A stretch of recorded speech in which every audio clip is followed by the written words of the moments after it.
What I'm going to do is I'm going to start with some housekeeping things first, and just kind of walk us through some basic beginning things that we need to do. So one, I'm going to share my screen. At various times, I may ask for folks to say, hey, can you see my screen, etc. So it's always super helpful if folks can do that. So hold on one second. Let me share my screen. Now, one of the things I always like to remind folks of is this entire course is a total of 30 credits. 30 credits. So you needed to complete the prerequisite of Clinical Supervision Part 1, which was the online portion, which is approximately 14 hours. This portion will be 16 hours. Now, in order to receive the total 30 for OASAS, you will need to submit both certificates of completion to OASAS at the same time. Okay, both certificates of completion. So if you did not print or kept the certificate for Part 1, please make sure that you have that. Also, please make sure that you maintain this certificate as well. Generally, what I like to do with folks is I'll say, hey, not only having it for yourself, but also sharing it with your HR department as well, so they have a record of it.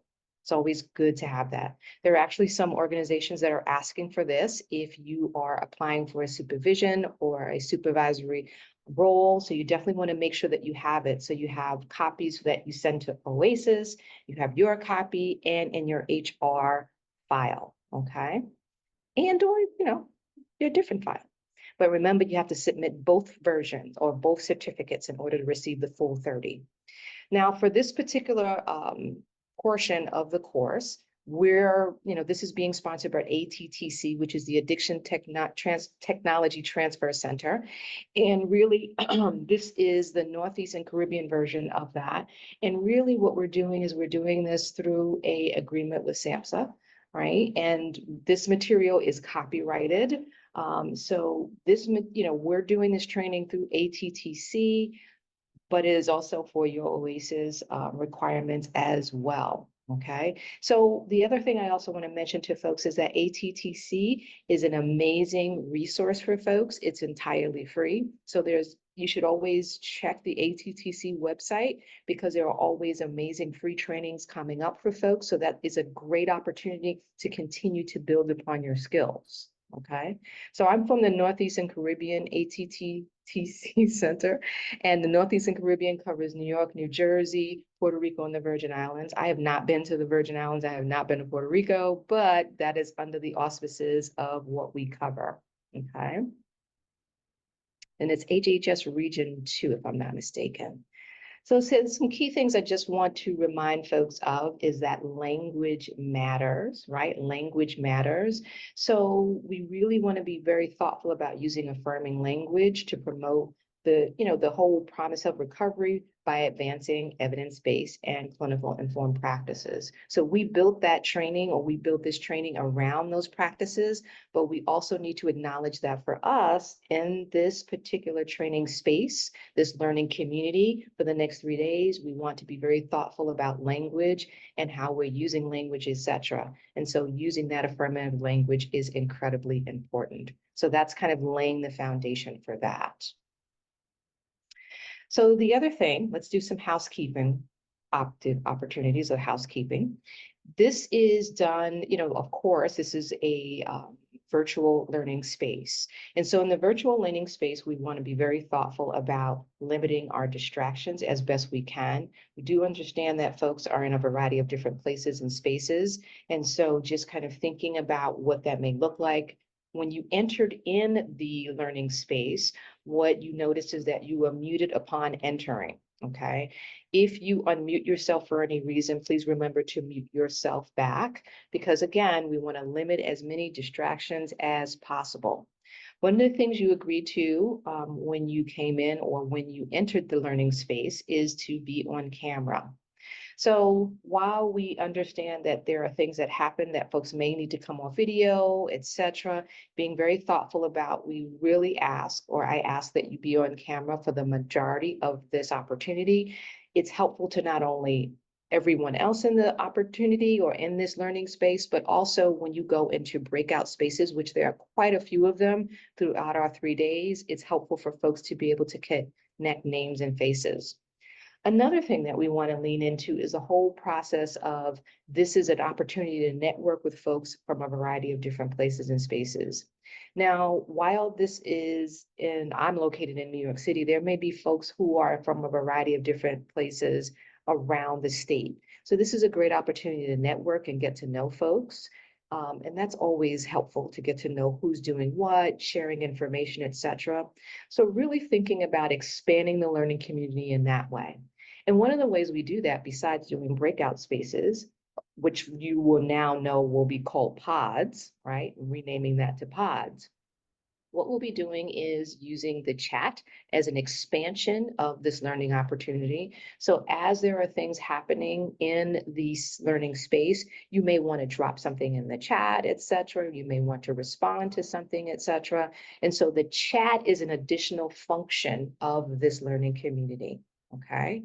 So the first thing I'm going to ask you to do is, as we are continuing this kind of thought process, I'm going to ask for each person to type in their name, okay, in the chat, and the organization you're with. And also, if you care to, you can share your email, okay? You can share your email as well. And if you feel like it, maybe your location too, okay? If you feel like it, okay? It's always super helpful to find where folks are located across the state, and different folks have different experiences. So we're expanding the use of the chat to include the whole entire learning community. So it's an opportunity to share information, etc. Also, I invite you, if you have some specific things that are happening in your particular community that you'd like to share information about, you can drop the flyer, etc. also in the chat, because you never know what folks are doing in regards to fairs, other opportunities that they know are happening within their organization, and they'd like to share it with other professionals and providers, okay? So we've talked about the audio, or we actually talked about the video, right? Maintaining your video as much as possible. The audio being on mute unless you've decided to unmute yourself, and then remembering to remute yourself. I will say, in my regards, I happen to live near a hospital, so occasionally you might hear an ambulance or something. So I just wanted to make you aware of that. So if you hear that, doesn't necessarily mean that there's anything happening in your community. It might be happening in my community, okay? So we have the video, we have the audio. If anything happens where for some reason your audio or video goes down, please let us know in the chat, okay? My partner will be monitoring the chat. So if there's something that we can help you on our end, we will try to help you troubleshoot that as best we can. Okay, so because things do happen and folks are in a variety of different places and spaces throughout the state, so signals go down, all sorts of things happen. So definitely let us know so we can try to troubleshoot that. If for whatever reason you need to step away from the learning community for a bit, please let us know that as well. Now, one of the key things I want to remind folks of is that you will need to be present each day of this learning opportunity. Okay, each day of this learning opportunity. We will be going from 9 to 1 p.m. From 9 to 1 p.m. At the end of our learning opportunity on Thursday, you will be sent a learning assignment, which we'll talk about on Thursday, which includes the completion of a professional development plan. You will need to complete that professional development plan. It will be reviewed, and then once it is approved, then you will have completed the entirety of this opportunity, okay? So as we get closer to Thursday, I'll go through how that will look, right? But please remember that a part of this whole 16 hours is you're given 4 hours offline in order to complete the professional development plan. The professional development plan, or the PDP, must be completed, must be submitted, must be approved so that you can receive your certificate of completion. So that's a part of this entirety, okay? So we're going from 9 to 1 each day, and then you have the additional hours to complete your PDP. That will complete your entire 16 hours, okay? So does anybody have any questions about any of that before we move forward? Yeah, I have a question. Hi, good Good morning, Good morning. Dr. Blackwell. I'm Felix Pena. I'm actually a licensed clinical social worker, and I'm actually a clinic director for an SUD clinic in White Plains, New York, Westchester County. Mm-hmm. And basically, when you say extra hours, so this course is supposed to run Monday, Tuesday, and Wednesday from 9 to 1:45. Is that right? No, we went from 9 to 1. From 9 to 1. So the extra hours is factor in from 1 to. The extra hours, you're given 4 additional hours to complete your PDP. Okay. That's offline. Okay, so that 4 additional hours is outside of the 9 to 1, basically. Yes, Okay, yes, and we can use those as we decide to. yes. Okay, but it You'll has be to be given, done prior to Thursday. yes. Well, what will happen is you will receive a PDP assignment after our last session on Thursday. Okay, Then you will be given 4 hours to complete that, and you'll be given a deadline to submit your PDP. okay, Right? Then once you submit the PDP, I review the PDPs, approve them, and then that's when you get your certificate of completion. You're given 4 hours offline to complete your PDP. okay. And the PDP, we're completing it with a made-up staff, or we're completing it on ourselves, or who are we completing the PDP on? You we'll review the assignment on Thursday. Okay, thank you. Okay, Sorry. but I will say to you, just to give you a preview, you will need to determine a staff member. Okay, Okay, all right. okay, So then once you complete the PDP, it's approved, et cetera, you'll get your total of 16 hours. Okay. okay, So what I'm going to ask for everyone to do is just kind of ground themselves in, we have Tuesday, we have Wednesday, and we'll go in depth into the PDP on Thursday. Okay. So you'll learn how to do or complete the PDP. You'll have an opportunity to practice it a bit in the online component or in our virtual component, and then you'll be asked to complete a separate one afterwards. Okay. So just kind of being present in each day because we're going to build up to the PDP. Okay. Everyone okay with that? Awesome sauce. All right. And remember, each day we're taking it day by day, okay? Because we have a lot of material to cover. It's day by day. Let's see. I think I covered all of the housekeeping. Oh, you know what? No one mentioned breaks, and I didn't mention breaks. So what I'm going to try to do is build in breaks depending upon where we land. Because we're here from 9 to 1, we will have at least one break of about 10 to 15 minutes, depending upon where we land. And that time is a time where I'm going to ask for you please to not sign out of the learning community because your hours are being tracked as well. Okay, so during the break time, please don't sign out. What you'll do is you'll just turn off your camera and mute yourself. Okay, so that's during the break time.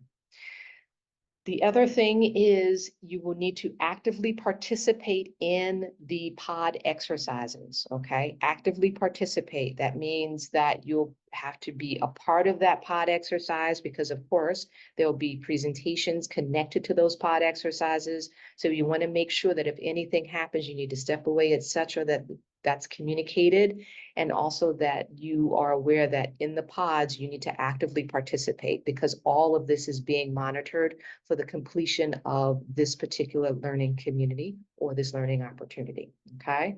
So we've covered the chat, we've covered breaks, and the virtual learning reminders in regards to audio, video, etc.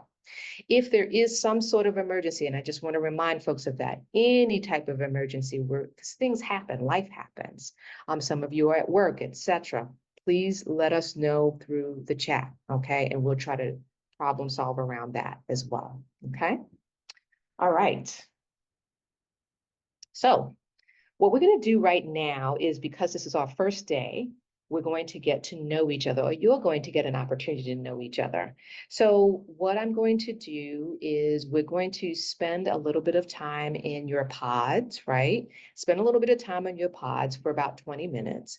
And what I'm going to ask for you to do is to, in your pods, introduce yourselves to each other. Okay, you can talk about whatever it is. Most times when we do the little pods, folks talk about, of course, identifying their name, identifying where they work, etc. And you can do that, but I'm going to ask you to do an additional thing. And that additional thing is to take something out of your space, whether you're choosing to take something out of a wallet, a purse, your office, etc., and take that one thing and show it to your colleagues in your pod. And it's something of importance. What is it and why is it important? So it's something of importance. So why is it important? Okay. So you're going to share your name, of course, where you work if you choose to. You're going to pick up one item and you're going to talk about why you chose that item and why it is of importance. Okay. So when we come back after the 20 minutes in the large group, I'm going to ask for folks to just quickly introduce themselves, okay? Quickly introduce themselves so that we know who is in this learning space. The other thing I want to also say to folks is that the pods that you land in today will be your pods for the entirety of this learning community. So while you're just introducing yourselves to each other today, you'll get the opportunity to know each other throughout this learning community over the next 3 days, okay? So again, you're going to go to your pods for 20 minutes. You're going to introduce yourselves to each other. You're going to, of course, share where you work, etc. And you're going to identify one important item from your space, whether it's your wallet, your office, etc. And you're going to indicate why that is important to you. So I will start with, I have my phone here, and my phone is important for the purposes of this opportunity to track time, etc. And like most folks connected to that phone, it's so many things going on. My phone, without it, I don't know. While I have my secondary calendar of writing things down, my phone is everything. So that's a great way or segue into our introduction. And you know who I am, and you know where I work, so you know the importance of my phone, okay? So we're going to move into the pod shortly. I'm going to stop my share. And we should have the pods coming up shortly. Give me 1 second. It looks like there is someone who is trying to get in. So I just want to make sure. Okay. The person who's using the phone number will need to take a look at the chat, okay, because there's information there in the chat for you. Okay. So are we ready to do intro pods? Yes, ready. Okay. So in a short while, you will see your pod pop up. Okay. Your pod or your breakout room pop up. Please remember which breakout room or pod you're in, because we're switching to that word pod. Please remember which pod you're in so that when we come back, we can start introducing each other and get to know each other. Okay. And remember, you'll be doing this for 20 minutes. So I will see you in 20 minutes.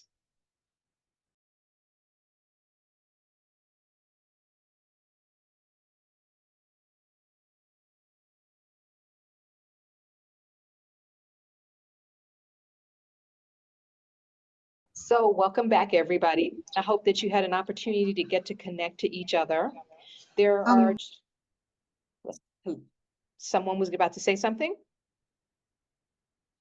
Yes, I'm having problems with my audio. Is it possible for me to log out and join again, please? Just type in the name, your chat, or in the chat, your name, and we'll do that. Thank you so much. You're welcome. There's also someone who appears to be on the phone, I think 1100. If that is you, please type your name in the chat so we know who you are. And then also just a quick reminder is that while today we were able to let folks in and give a little bit of a grace period, one of the things that is going to be incredibly important to remember is that you'll have a 10-minute grace period tomorrow and for Thursday. Okay, tomorrow for Thursday, we just want to make sure that you're getting the time in that you are required to do so for the purposes of this opportunity. Okay, so just quickly, we're going to ask for each person from each pod, or I'm going to call a pod, and then that pod will identify who they are, their name, and where they're from. Okay, and we'll go from there. Okay. So I'm going to start with pod number 1. Pod number 1, would you like to introduce yourselves to everyone in the larger space?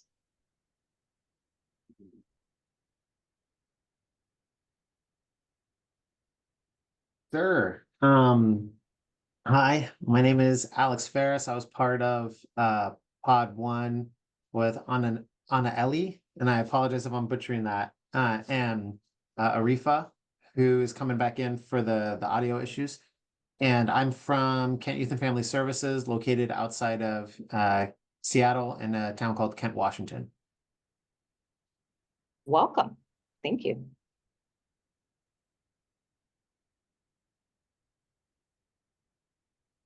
Really, I was trying to. it's um, okay. It's okay. It's first day. We're going to be figuring all this out all day. Anali, with Anali Healing and Recovery. I'm currently in Israel by now, but I'm from New York. Mhm. And nice to meet you guys all. Okay. Awesome. Thank you for joining. Who's next? Our the partner is the one that had the audio problem. Okay. So she's not back in. I think she is logged back in now. Okay. I'll move to pod number 2 so that we can keep it moving forward, but definitely anyone that we miss who for a variety of different reasons may not be able to introduce themselves at that particular time, at the end, I will circle back, okay? So pod number 2, can you introduce yourselves to the larger group? Yeah, so I think I had already introduced myself, but I guess I'll do it again as, following the formality. Thank you, Dr. Blackwell. My name is Felix Pena. I am a licensed clinical social worker. I currently am the clinic director for a SUD clinic in White Plains, New York. And the name of the agency that I work for is now known as the Greater Mental Health of New York. The reason why I say now is because we just had an actual merger. Mhm. They were known as the Mental Health Association of Westchester and Oh, Rockland. So Rockland and Westchester has merged, and now we're known as the Greater Mental Health of New York. awesome. Nice to meet everyone. Thank you for letting us know that, because I most certainly did not know that, but it's great info to have. Yes, Thank you. you're welcome. Who's next? Pod number 2, who's next? I'm Jen Wagner. I'm at Kent Youth and Family Services in Kent, Washington, along with Alex. And I'm a duly credentialed, so licensed mental health counselor and a substance use disorder professional in the state of Washington. Awesome. Wow. Okay. Good stuff. Who's next?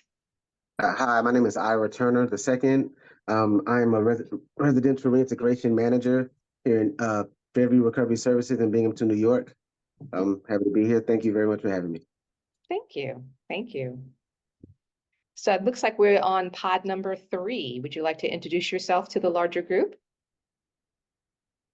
That was myself, Carla, and Kelsum. My name is Jessica. I am a clinical team leader for home and community services with an agency in upstate New York called Access Supports for Living.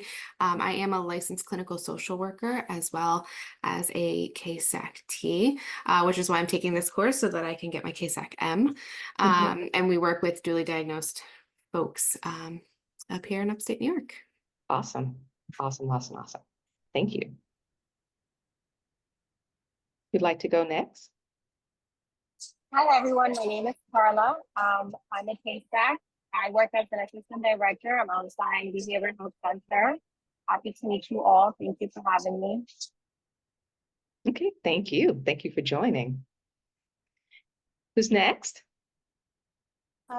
Hey, my name is Kalsoom Yassin, and I am a PhD scholar, and I am working at. Were you finished or did you get cut off? Just want to check in. Looks like it's buffering. Okay, let's give her a second. Okay, were you able to rejoin? If you get an opportunity, just type the rest of your info in the chat because we do understand that you're buffering, which does happen. So definitely making sure that we check in with folks who may be having some tech issues. Okay. Let's move to pod number 4. Hey, good morning. My name is Michael Abramsky. I am the service coordinator for Sunrise Detox in Brentwood. I currently have a CASAC, and in October, after taking this class, I look forward to applying for the advanced CASAC. Excellent. Good for you. Thank you. Welcome. Hi, everyone. My name is Marav. I am from Washington, D.C. I work for one of the largest mental health service providing in Washington, D.C. It's MBI Health Service. And currently I'm working on the position of supervisor, like as a clinical manager, supervising around 11 people. And Awesome. I think that's it. Awesome. So we've got Seattle. We've got representation from Seattle. We've got Washington, D.C. We've got upstate New York, right? It's like I said, it's always super helpful to ask who's in the space because you never know who you're coming in contact with. Let's see. Who else is from pod number 4 who'd like to introduce themselves? I was in pod 4. Good morning. My name is Katie Donovan. I'm the program director at a resource recovery center of Orange County. Just started here about 3 weeks ago, so this is new. Supervising the counseling team as well as kind of everything else. And I'm a licensed mental health counselor. That's everything. Oh, where am I? Middletown. Did I say that? Middletown, New York. So upstate New York. Ish. This is the in between. Okay. Awesome. Awesome. So we have, it seems like, for the purposes of this opportunity, we have folks who are either in supervisory spaces who are supervising folk, right? This is also for folks who may want to become a supervisor within the next year. So we'll have a mixture of folks who are either supervisors or will be becoming supervisors, and also how many folks they supervise, how long they've been in the profession, etc. So it's always nice to hear all of that information. And again, you'll get to know each other as we continue. So do we get everybody from pod number 4 before I move to pod number 5? So pod number 5, can you introduce yourself to the larger group? Good morning. Go ahead, Zelda. Go ahead. Okay. Good morning. My name is Zelda Mungo.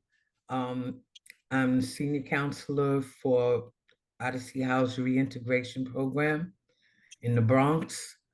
I'm a CASAC. This course will allow me to upgrade upon my renewal. I've been working in substance abuse since 2003. And it's been very interesting, to say the least.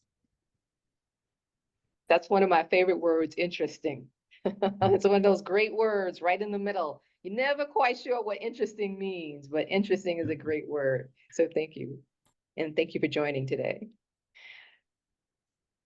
Who's next? My name is Natasha St. Bernard, and I work for Interborough Development. I'm still trying to get consultation center at the end of that because we normally just call it Interborough. But I've been a case since 2008. I recently graduated in 2020, which I still feel like the pandemic stole my graduation date, but we're not going to talk about that. And I've been working under limited permit for the mental health counseling since 2020. And I'm in renewal for my CASAT, which again, I was telling the ladies in my group that both go hand in hand. So I'm really trying to step that up and, make sure I'm just more marketable in the field. Thank you for sharing that. And Interborough out in Brooklyn, right? Yes. Okay, awesome. Thank you. Who's next? Hi, everyone. My name is Sharnisha Johnson. I work at intensive preventive program in Jackson Heights, Queens. I'm an FTR therapist and an FTR case planner. I got my CASAC-T last year, so I'm just here to take this class to further get my CASAC-M. Awesome. Thank you. Who's next? Rita was in the group, but she's been having some technical problems since, so. Thank you for advocating for her. Was there anyone else? Was there anyone else who did not get an opportunity to introduce themselves? Yeah, No, it was just the four of us. can Okay. can you hear me now? Yes, we can hear you. Great. My name is Jesse Calloway. I'm a CASAC since 1998, 99. And I'm taking this course to improve my skill and so that I can better serve the clients. Oh, God. Anyone else? Sorry. Yeah, I'm Rita Green. Can you hear me now? Yes, can definitely hear you. Okay, great. I've been a CASAC since 2000. I'm a CASAC 2 now. I took over Central Harlem then, and I'm a counselor now, and I want to learn to be better able to supervise my staff. Plus, you know, do the counseling and help at this point. I don't know where I'm gonna go, but I'm here to learn. Awesome. Okay. So what I'm going to ask for you to do now is to have you receive the participant workbook. So you want to make sure that you have that either available electronically or in front of you. If like me, I like a little bit of both, so that as we're going through the material, you'll have an opportunity to follow through along with the participant workbook, because some of the exercises will be directly connected to that. So we definitely want to make sure that you have that available throughout the training opportunity. Okay, so thank you all for introducing yourselves and representing the different spaces that you're from. As we indicated, there are folks from different, or as I indicated, there are different folks in this space. So folks who are either supervising folks, folks who are maybe on their way to supervising, folks who may want to learn about supervision. So what I'm going to do is ask for folks to please go to their participant workbook and go to page 16. Okay, participant workbook, and go to page 16. And we're going to continue along with our opportunity for today. So give me 1 second. Let me share my screen. Okay, so introductions, our learning objectives were to get to know each other. You have gotten an opportunity to learn about each other, and you'll get more opportunities throughout the duration of our time together. You'll also get a sense of who I am as well. So definitely getting to network and know each other. So what I'd like for folks to begin to think about is, what are their personal expectations in regards to this particular opportunity, right? Besides folks taking it for their CASAC, folks may have a particular expectation that they are thinking about in regards to getting from the next 3 days. And so kind of leaning into that. We're also going to clarify course assumptions, and we're going to also review the agenda for our time together, okay? So we're going to be doing that in the next few minutes. So what I'd like for folks to begin to think about is, one, about this course. We talked a little bit about this in the housekeeping portion, right? Where this course is broken down into 2 sections.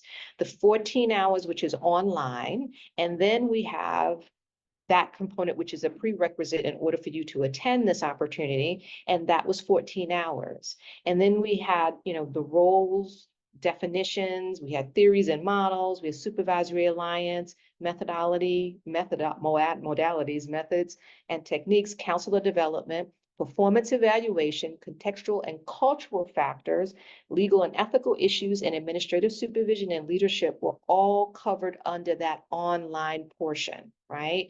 What you learned in the online portion is the theory around clinical supervision, the theory around clinical supervision. So what you're learning is, you learn the theory in the online portion. And then the 16 hours, which we'll be doing today, is the practice component,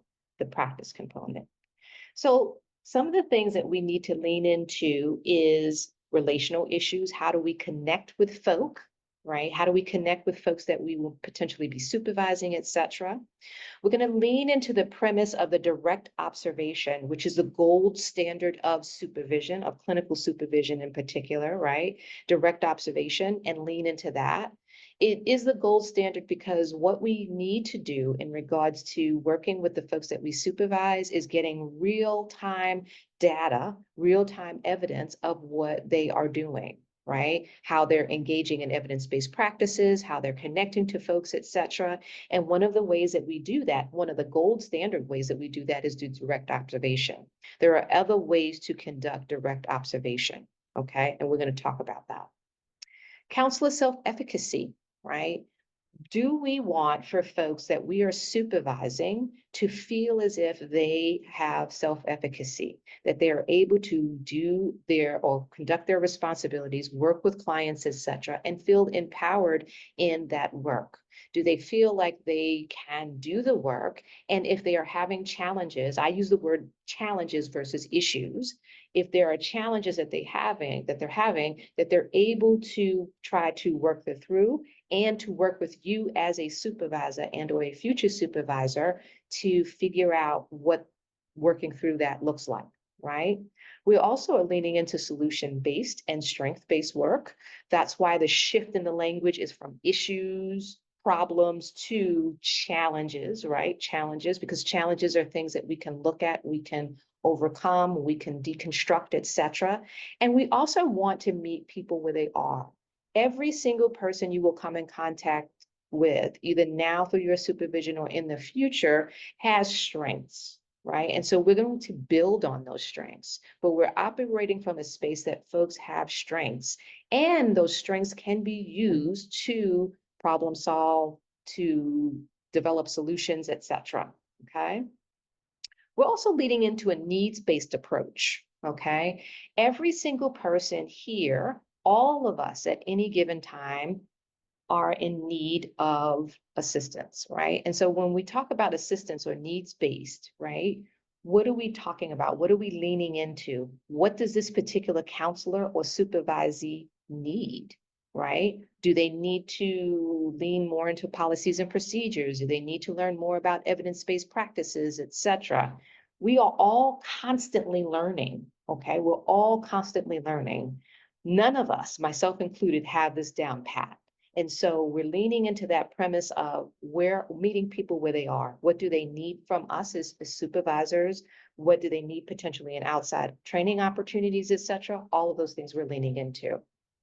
We're also leaning into the whole premise of outcome oriented, right? When we're talking about outcomes, or we lean into the premise of outcomes, what are we looking at? Of course, we're looking at program retention. Of course, we're looking at folks connecting with clients, engagement, et cetera. And so what are those outcomes that you in your particular program have, and how are you working with your staff to meet those outcomes? We're also talking about evidence-based practices. Much of the work, actually all of the work that we are connecting in this particular learning opportunity is connected to evidence-based practices.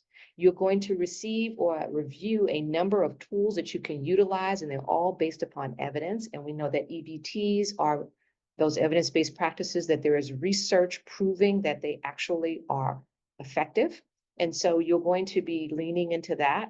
We're going to be talking about evidence-based practices a bit, but a lot of the material that we're talking about here is all connected to a particular evidence-based practice, right? So you're not receiving anything that's anecdotal. This is all based upon evidence-based practices.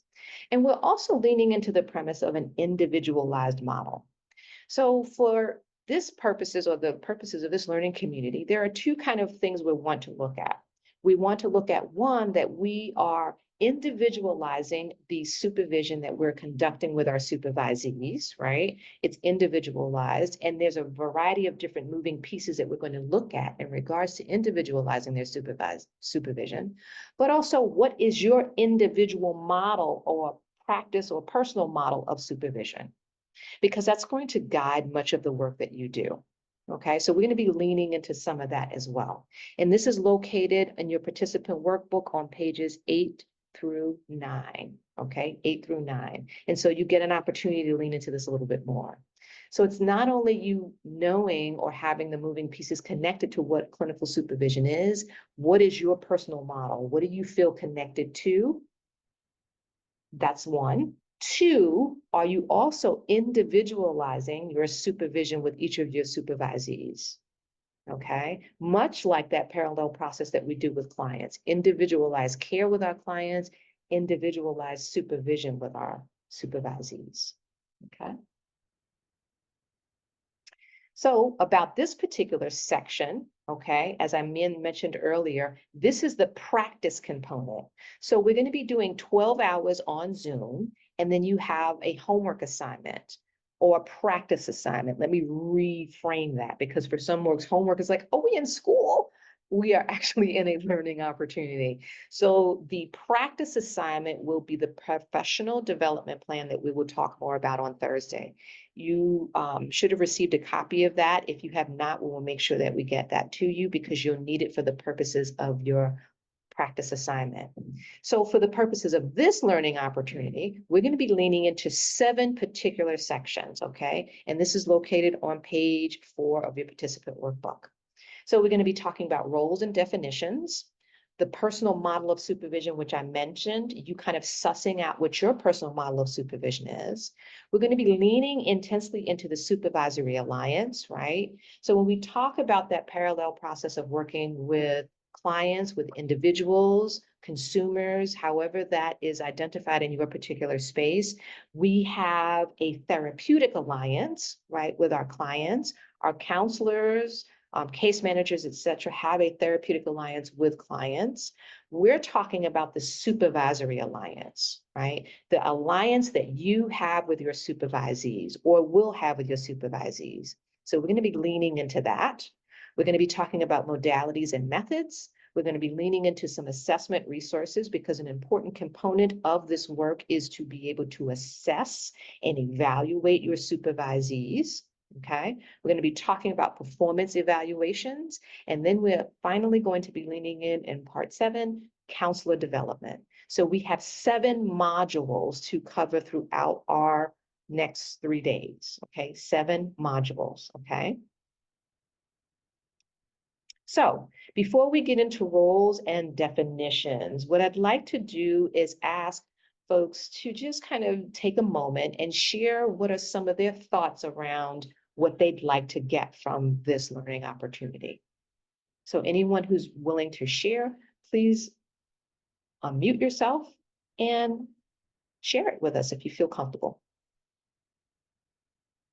So I'm going to stop my share for a second. I'm going to also check the chat to see if there's anyone putting anything in the chat. Okay. So if it's okay, I would like to share something. Sure. So I'm new in reference to being in a director role in an SUD clinic. I've worked in integrated care settings. For those that, I know all of you probably aware of it, and for those of you that might not be aware of it, integrated care settings are really more mental health and medical clinics that are designed to kind of treat medical and mental collaboratively from the parity of mental health and medical needing treatment together. So I also worked in outpatient Article 31 clinics as a clinical supervisor.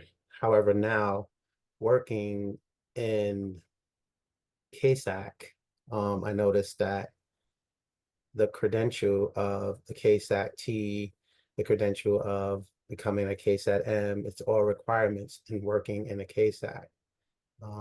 And I really want to learn more about how to be more impactful, how to be more supportive, and how to be a major part of helping my CASACs and our team to be more effective also in the qualitative process of being more patient-centered, client-centered. As OASAS, we just had an OASAS audit.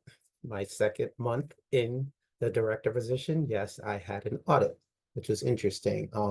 And we learned a lot about what they were looking for, and that audit sort of opened my eyes about a lot of the client-centered practice and a lot of the clinical standards of care that are expected from OASAS and regulations and how it impacts the services that we're providing to our clients. So this course in particular, you know, as I said, I had took this course before, but because I'm on a waiver as a director in the clinic, because I didn't have the CASAC, I thought taking this course again would be a great refresher. So how I can become more impactful with my team in the clinic and so on and so forth. So that's what I'm looking for, you know, how I can definitely learn from everyone else and also from the course, how to be more impactful clinically, operationally, and most importantly, from a not only a client-centered perspective, but also a staff-centered perspective. Because a lot of times we talk about the importance of, oh, being patient-centered, and I get my case acts and I get my staffing, and they look like sometimes they need for us to be staff-centered, you know, and learning how they learn and helping them to kind of be more effective also. So that's it. Thank you. And it's a, you know, there's a couple of things I just wanted to piggyback on, if that's okay. Sure, that's perfect. Yeah, definitely. Perfect. So one of the things is everyone who is a supervisor, right? Everyone is a supervisor or going to be a supervisor.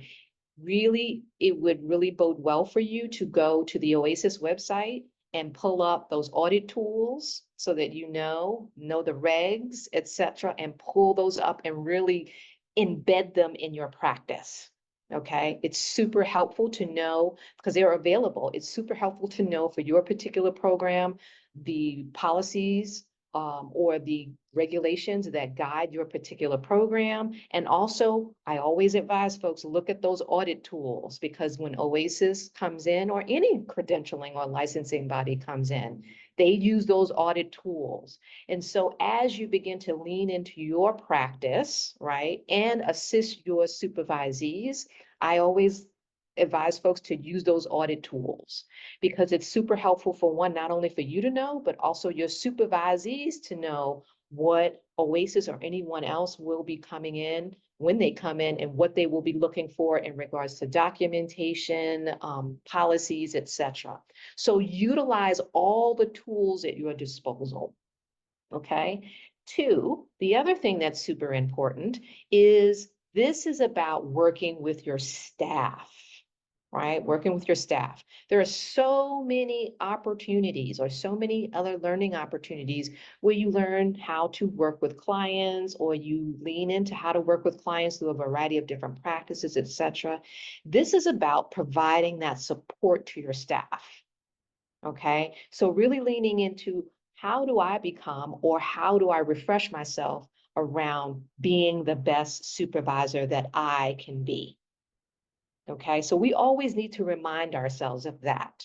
Two, or actually three, the other thing I want to lean into is that you are also a part of this circle, right? So it's not only about you learning or refreshing yourself around supervision and how and what are some of the effective practices, etc., but also leaning into, I need supervision too, right? So leaning into the premise of how you are receiving supervision in your particular spaces, right? And really begin to that self-efficacy, leaning into, you know what, I need additional training, or I need this, or I need assistance with this, right? So that you can then get your own professional development, right? Because this for many folks is, it may be foundation, it might be the beginning for some folks, it might be a refresher for other folks, but you're also a learner as well. So one of the key things we also want to remember is that you each have supervisors. Okay, so what are you asking from your supervisors for your own professional development? Okay, so that's an important aspect of all of this as well. Just kind of leaning into that, and thank you for that. I thought I saw somebody else raise their hand. They popped up, raised their hand. Let me go through. Thought I saw Yeah, that. that was me, Dr. Blackwell. I'm sorry. I get used to the raising hand thing sometimes. No I worries. just wanted to chime in on also one of the things, as you said, in terms of, I know we're not talking about OASAS and audits, but it's going to be a part as clinical supervisors.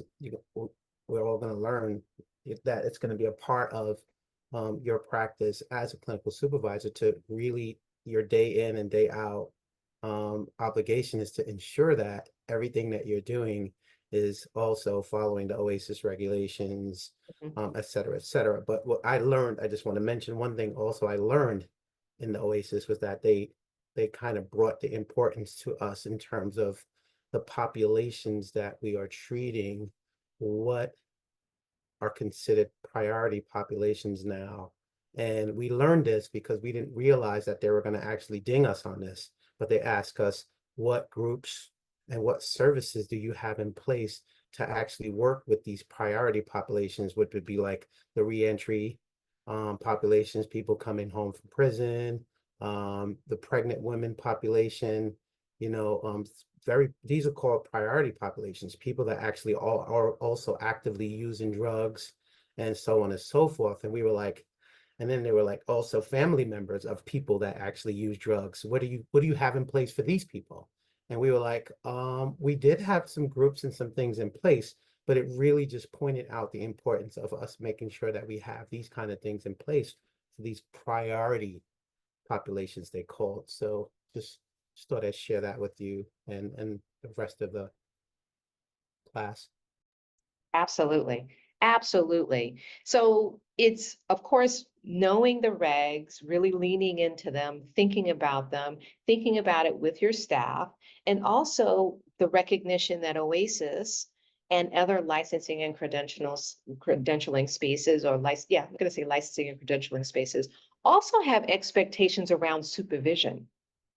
Okay, what are the expectations around supervision? Consistent supervision that is inclusive of the multiple pieces involved in supervision, really individualized supervision, et cetera. So a lot of that led to this kind of course being created, and we continue to look at it because supervision is an incredibly important part of the day-to-day practice, okay?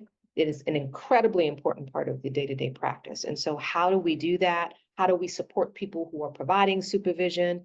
What are the expectations around supervision, et cetera? That's also moving pieces as well. So there actually is practice guidelines available through OASAS around supervision.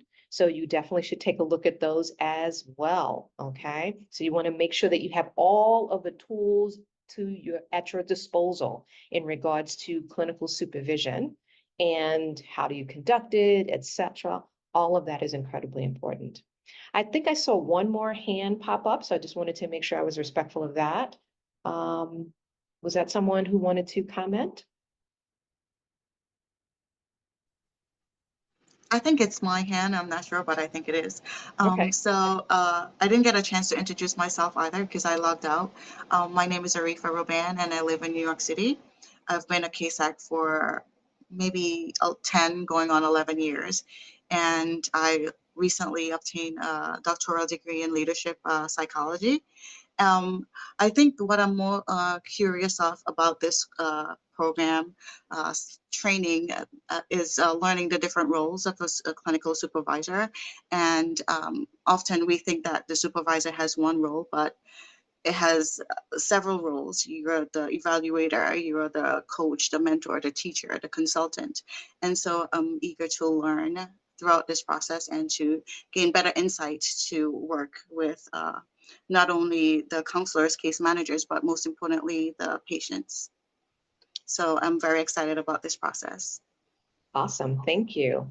And I just wanted to bring folks' attention that there are folks putting things in the chat, because remember the chat is a part of our learning community. So if folks don't necessarily feel comfortable in opening their mic or unmuting themselves, you can definitely continue to use the chat to comment, to think about it. And even though I'm asking this question at this point, you can come back to this because those expectations may change as we go through the different modules, right? So definitely feel free to share that information as well. I think I see someone, Natasha, your hand is up. Yeah, I just wanted to kind of go back to what you were saying about how it's beneficial to know not just our role as a clinical supervisor, but our supervisor who, you know, because you want to make sure that when you go in there, you have the agenda and whatever the problem is or what comes up, you know what that role is.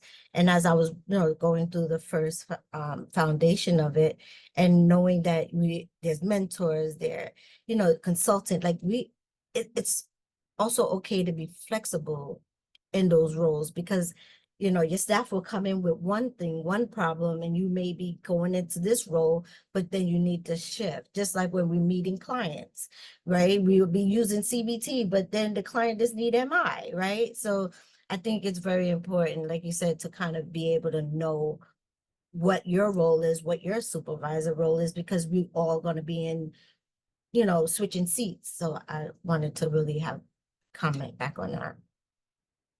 Awesome. Thank you. One of the things that you're going to hear mentioned throughout is embedded in this opportunity is the whole premise of the parallel process. Much of what you're going to hear is connected to the parallel process.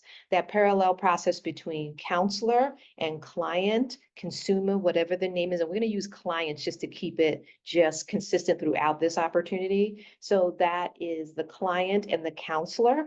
That process, the parallel process, is the supervisor and the counselor.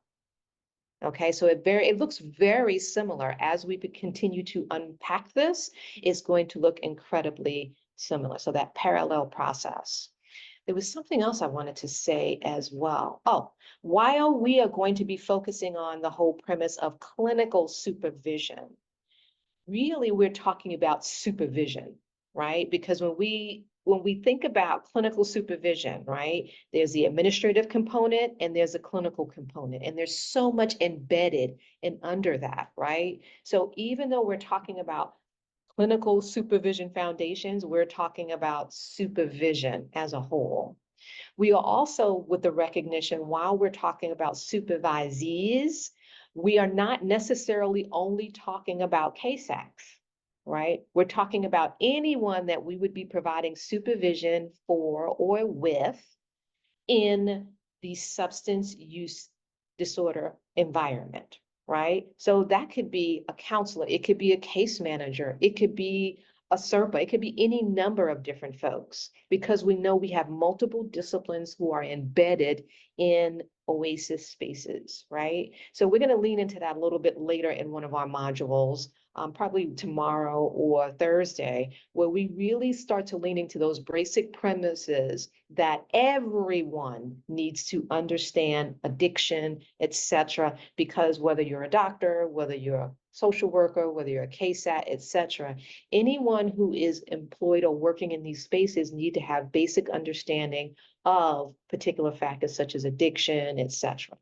Okay, so we're going to expand that definition of supervisees because different folks are supervising different folks in this space. And so we want to lean into the premise that we're talking about supervision in general, the different aspects of it. And we're also leaning into that supervisees do not necessarily have to be CASACs. Okay, so we want to open and expand that. Before I move forward, I just want to open it up to anyone else if they wanted to comment. And again, remember to just reminding folks to check into the chat because folks may be putting things in the chat. Yes, good morning. I wanted to mention something. About 5 or 6 years ago, I was working at an outpatient methadone program. I guess due to my personal successes with the clients, along with some training and learning, I was promoted to clinical supervisor for the residential portion of this program. I became overwhelmed because it's a lot to know, it's a lot to learn, and I did not get that much supervision as to how to manage this particular position.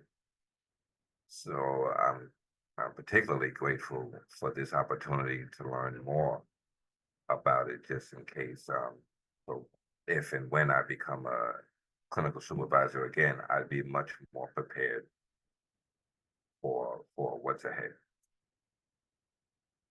That's it. Thank you for sharing that. Is it okay if I comment? Sure, absolutely. So, and thank you for bringing that up, because that's a big one. Because part of the reason why this particular learning opportunity or training was developed is that there was a recognition from OASAS that some of us go out and we're supervisors and we don't receive this information, right? We had to learn on the job, right? So it's more of providing you with some basic tools, that foundation, that's that name, Clinical Supervision Foundation, where you have those foundational premises around, okay, this is a personal model of supervision. These are some of the modalities that I can use. These are some of the methods I can use, etc., so that everyone has some foundational knowledge around this. So it's incredibly important that this came from that space of folks need those supports, right? The learning, I mean, there's still some of us who go out and learn on the job. There are things you're going to learn when you take up a supervisory position, right? There are things you're going to learn, absolutely. But what are the foundations? What are the things that we really need to get in our toolkit, so to speak, so that we feel more effective as supervisors? And then we can build on the tools, those basic tools we have in our toolkit. So thank you for sharing that, because I tell you that I was in some spaces where I learned on the job how to do it, right? And sometimes, and we also have to be transparent, right? That there are times and spaces and places where we have a lot of support and other spaces and places we don't, okay? This learning opportunity is for you. Okay, this is not agency driven. Why will we be leaning into, of course, during various times, we may talk about a particular agency or a different place or space that we find ourselves. This is for you. This is providing you with the foundations that you need, that you can take anywhere that you go. Okay, this is a refresher of the things that you need to remind yourself anywhere that you go. So this is actually your professional development. Okay, you take this with you. Now, to kind of lean into that a little bit more, there is a recognition that there are challenges in a variety of different spaces and places. For the purposes of this particular learning opportunity, I'm going to ask for you to set that aside and just be present for the material. Okay, just be present for the material. This may, in some places, be best case scenario, right? In some places, there are significant challenges that we could spend hours talking about, right? And I get that, but we definitely want to make sure that we share information with the thought process of, these are the things that I should be thinking about. This may not be happening where I'm at right now or find myself in the future, but I have the foundation that I need to be an effective supervisor or continue to be an effective supervisor wherever I am or I land. Okay, I'm going to open up to one last person. Shawnisa, I'm sorry if I'm mispronouncing that. You can call me Shawnee, but my name is Sharnasia. Okay, thank you. It's okay. This has been good information so far. As a future supervisor, supervising future staff, I just want to know how, as a supervisor, can you go and become an effective supervisor to your future staff when your hands is tied, when the director, who is a dictator, and it's either his or her way or no way? How do you help your staff when they feel burned out, when they feel like they're not getting much support and it's affecting their work and how they work with clients? Because that's what I'm seeing right now. So what I'm going to do is is it okay if I ask you to parking lot that question? So that way, because as we go through the modules, we'll lean into some of that a bit, because also a part of supervision is also working with your staff to navigate systems. Right? It's just a natural part of what we do.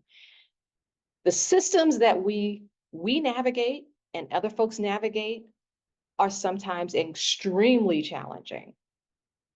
And as we kind of move through the modules, we'll get to a little bit of that information on how you can provide some support, but with the recognition that sometimes the spaces and the places we find ourselves are so challenging that we may have to make alternative decisions.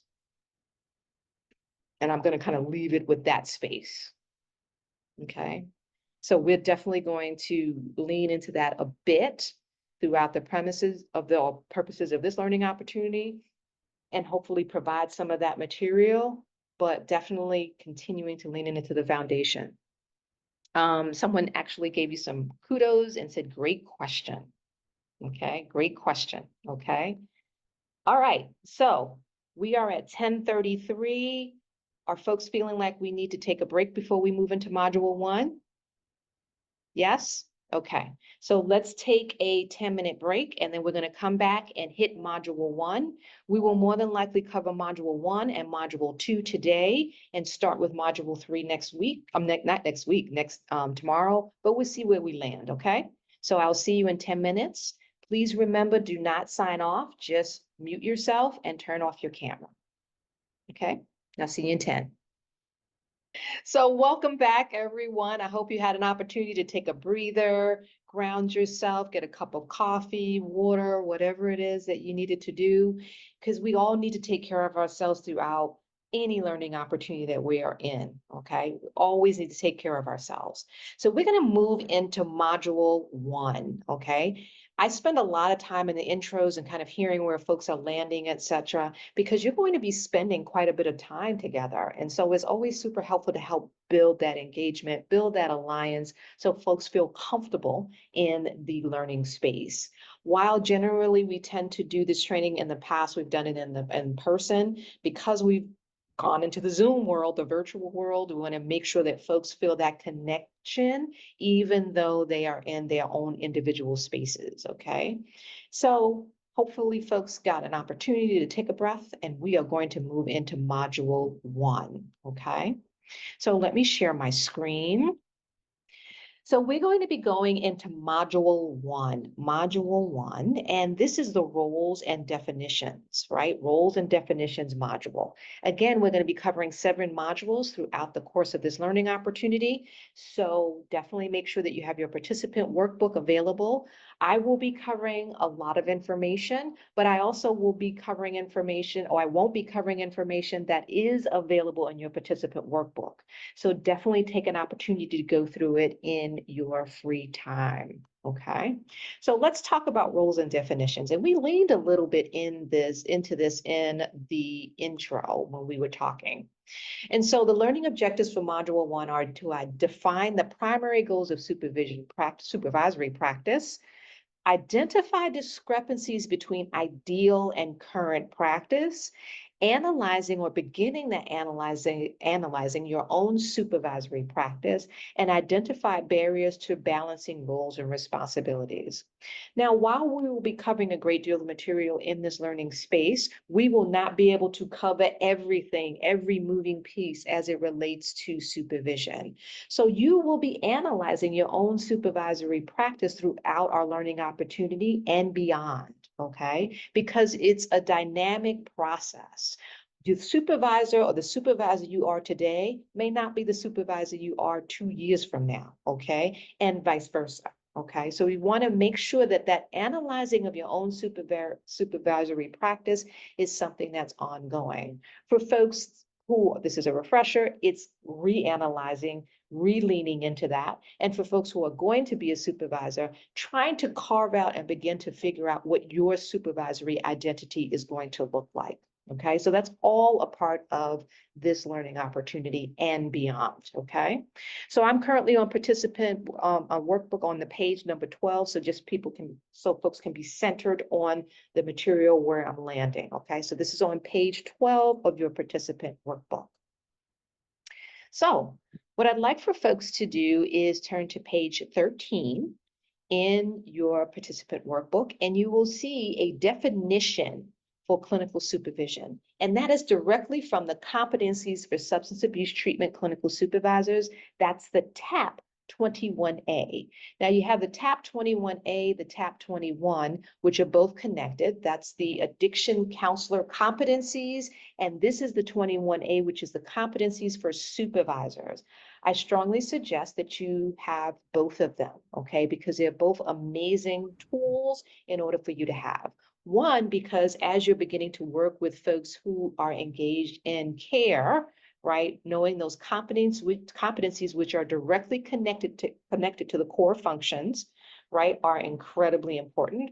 But also as supervisors, the competency, the 21A, the competencies for substance abuse treatment clinical supervisors, provides you with some basic foundational pieces of how you can expand your supervision. What are some of the things that can be helpful to you as a supervisor with and asking from your supervisor, okay? So this is from the 21A. And so I'm going to ask for someone to please read the definition that's located on page 13 of the participant workbook.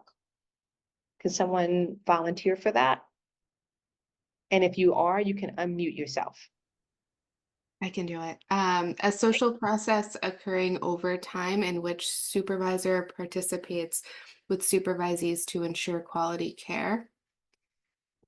Effective supervisors observe, evaluate, mentor, coach, build teams, promote self-motivation, learning, professional development, create cohesion, resolve conflict, shape agency culture, address ethical and diversity issues. Such supervision is key to both quality improvement and the successful implementation of consensus and evidence-based practices. Thank you for that. And so when folks think about clinical supervision and all that is that definition, what do folks think about that definition?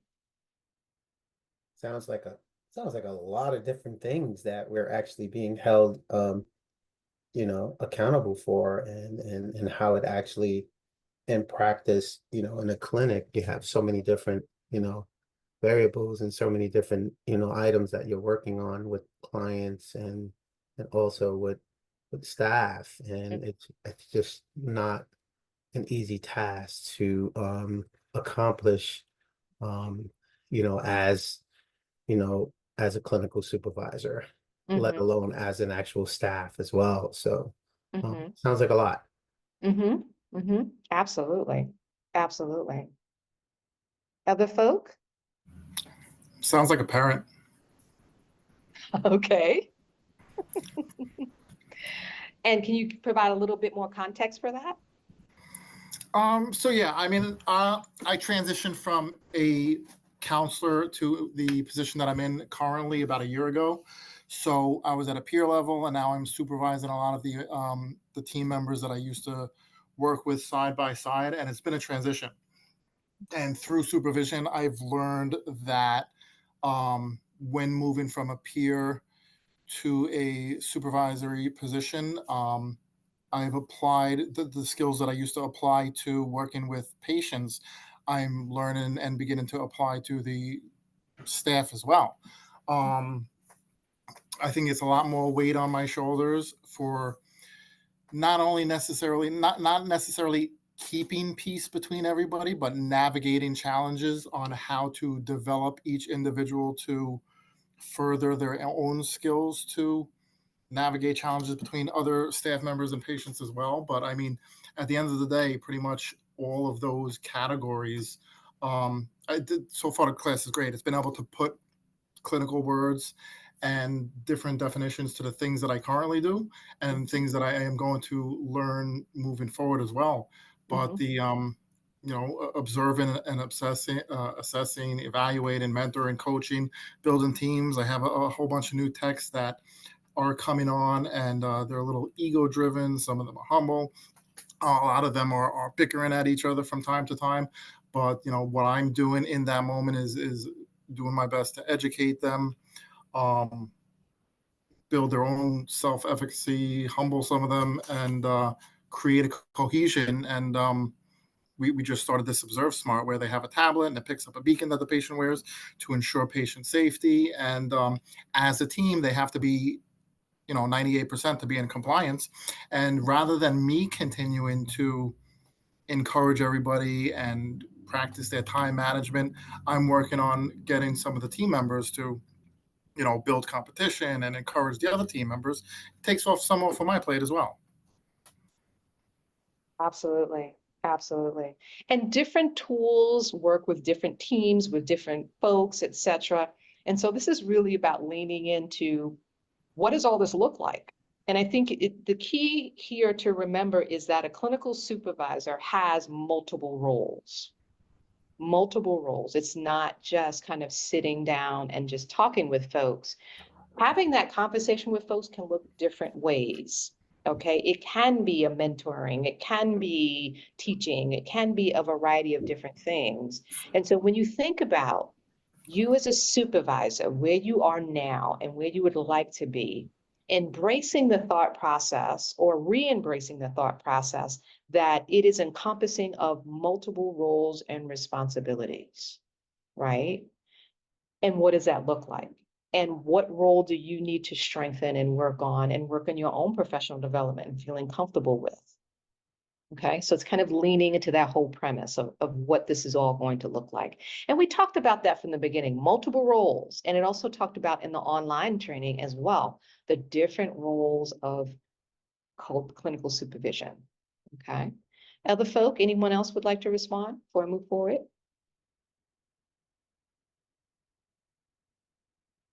Let me just check the chat, make sure. Okay, so someone put in the chat, effective supervision in these areas all lead to quality client care, which is the ultimate goal. Absolutely, absolutely. Okay, it can sound like a lot.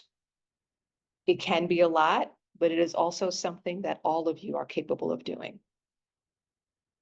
Okay, we don't take on all of those roles at one time, right? Different kind of sessions, different folks, we take on different roles, okay? So we just want to lean into that. So thinking about your current practice, right? Thinking about your current practice, kind of sit for a moment and think about where you're landing right now, okay? Hold on one second, let me just share my screen. Just kind of as you're thinking about that and processing it, thinking about your current practice, like you have that definition from the TAP 21A and thinking about it and thinking about your current practice, okay? I'd like for you to think about 2 questions, okay? And this is located in the participant workbook on page 13. Compare how you currently spend your time and how you wish you could spend your time, right? And what would you need to do to reduce the discrepancy, okay?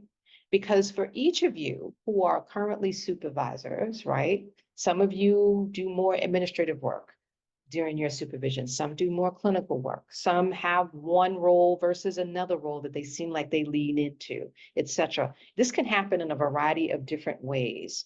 When you think about your supervision right now, how do you currently spend your time and how do you wish you could spend your time? So there's what's happening now versus your wish, okay? And how do you bridge the gap? So I'm going to stop my share for a moment and open it up to folks who'd like to process some of that information with the larger group. Hi, I'm Ira Turner. Hi. So like the gentleman previously said, I'm currently in transition from counselor to supervisor, and we we call them counselor aides. And the difficulty that I've seen, the challenges that I have seen are trying to change the relationship between from peer to supervisor. And I'm spending my time trying to cultivate a culture amongst us that allows for openness, but also trying to allow them to separate me from the previous relationship that we had to the current supervisory relationship. And I find myself struggling a little bit with certain individuals because some are able to understand the change, but others are not willing to do so. So it's making the transition a bit less smooth. But I know that in this particular course, I'll learn, and from the others that are here as well, I can learn how to make the transition a little smoother for all of us, so that we can get to a place where I can create a culture of us being open, but respecting each other's positions and knowing our scopes of practice, so that we can, run and, I guess, have an agency that's, meeting the ultimate goal. Thank you for that. Is it okay if I piggyback off that? Yes, please. So in module 3, we're going to be leaning into the whole premise of supervisory alliance. And we're going to be leaning into that premise that for some folk who are in this learning space, the folks that you will currently work with, your colleagues, were at one point your peers, right? There were folks that you were working together with, and someone is, advanced, et cetera, and you become a supervisor, and you're supervising folks that you used to be a peer with, right? And it is a very different relationship. And so one of the things, before we even get to module 3 tomorrow, I want to lean into this, is that one of the things that is so helpful in any of this is being transparent and dealing with what's in the room. Okay, sometimes we think that it will resolve itself. Sometimes we talk about it the first time and we don't talk about it again. There's a variety of different ways that this can occur. Sometimes folks are reluctant to change in the role, like, okay, well, we used to be this and that, et cetera. And so the best piece of advice in order to really lean into this, and we'll talk more about it under Supervisory Alliance, is to really talk about what's going on in the room, what's happening, having very transparent and open conversations with your supervisees. Okay, the same way we would have those same transparent and open conversations with clients. When something comes into the room, that reluctance comes into the room. I'm using the word reluctance because we used to use the word resistance, right? But resistance, we're shifting that word to reluctance, okay? Because we want to be very thoughtful about the label of reluctance, okay? Because someone may have different feelings, et cetera, and they're entitled to how they feel. They may be reluctant to the shift, okay? And so there may be additional work that needs to be done around that. And then there are other things as well that we will talk about. Okay, but that is a big one, that when you are working with a number of colleagues or peers, and then suddenly someone is advanced, right? And you become a supervisor, and making that transition from being a peer to a supervisor can be very challenging for some folk. Okay, for a variety of different reasons, and we could never identify all of the reasons why it would be challenging, okay? So kind of thinking about it from that perspective, being open and having the conversations is a key in all of this, okay? But thank you for that. That's definitely something we're going to talk about in module 3. Anyone else would like to share?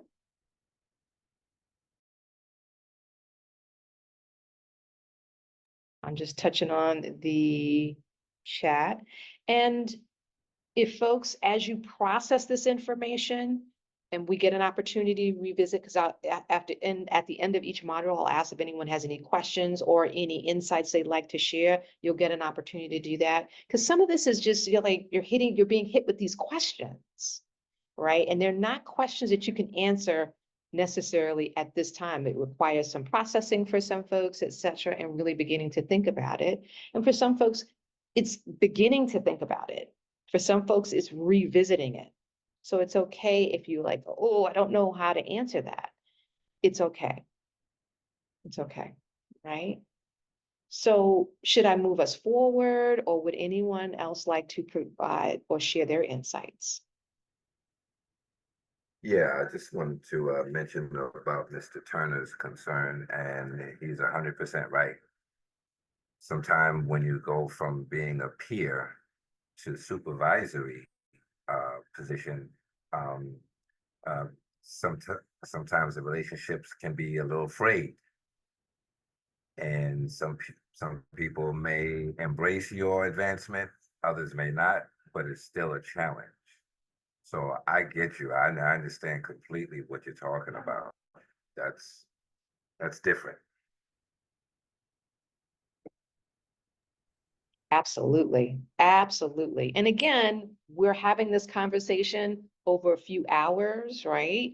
But we're not going to be able to provide like, this is a tool that you always use whenever this happens. Okay. But we'll talk about these things very generally. Okay. But that's a big one. Okay. Let me see if anyone else has any space. I'm also checking the chat. Okay. All right. So as folks continue to open up and process that around that, also beginning to think about this is what you spend your time on and what you'd like to be spending your time on. So building culture, building relationships, etc.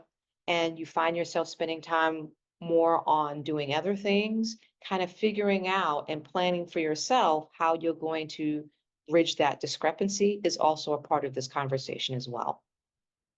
Right? Also a part of it. So let me share my screen and move us forward. Okay. Da, da, da. Okay, so food for thought, and that's my favorite phrase, food for thought. You'll hear that a variety of different times throughout our time together. So when we think about supervisory goals, much of what we do falls under these four categories.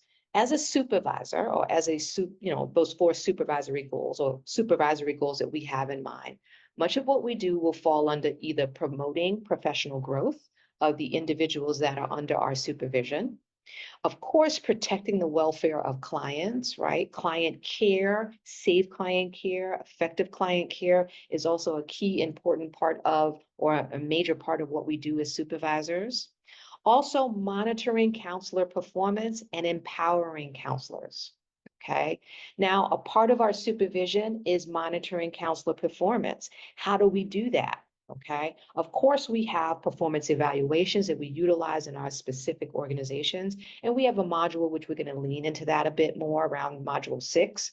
But we also need to have a sense of how do we do that, right? We have this performance evaluation. How do we have an evaluation which is inclusive of all of the experience and all of the performance opportunities of the counselor that provides a well-rounded picture for folk, okay? Monitoring counselor performance is not just when the evaluation is due. You're talking about the life of the time that performance review takes.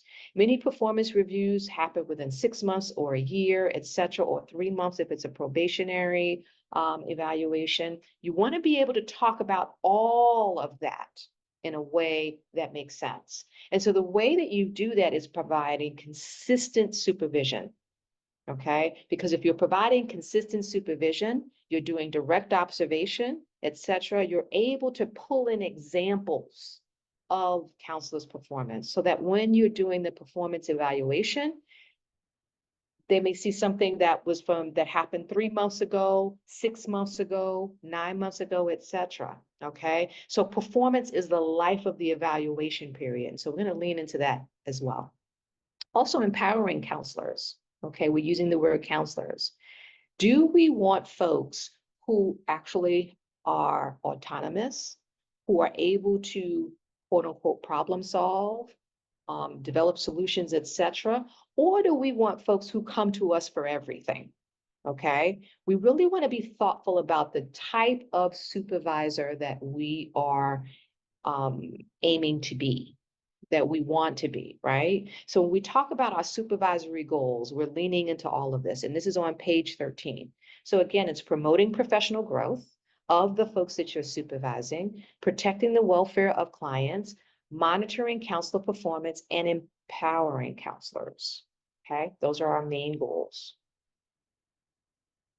So when we think about the responsibilities that we have, right, there's like this seesaw, and this is on page 14, right? This seesaw.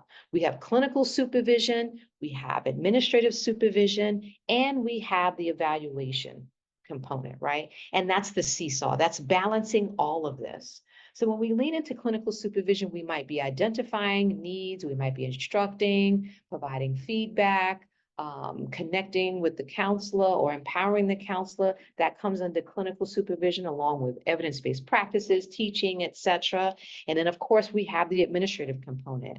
And we really need to figure out how to balance those two, which is really leaning into the structure of work, hiring, unfortunately separating folks, and they may have to go on a different journey, evaluations, promotions, quality oversight, organizing, delegating work, etc. That's all connected to what we're talking about over the next few days, right? It's that seesaw effect of clinical supervision and administrative supervision, right? What does that all look like?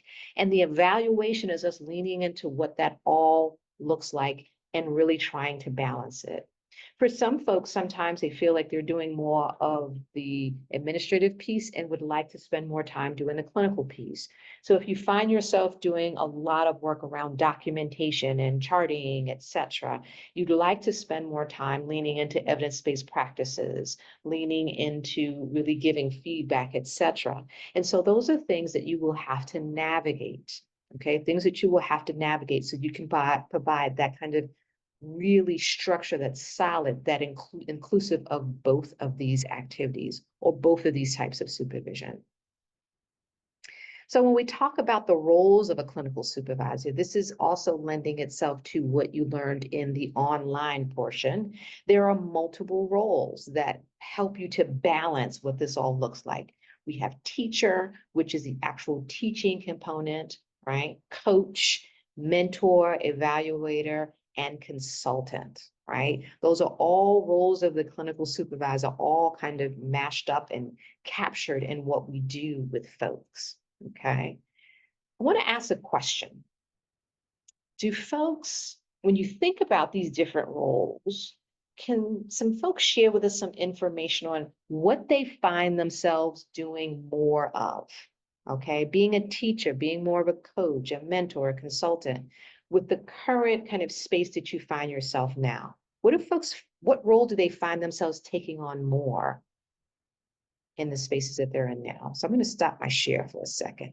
I think teacher,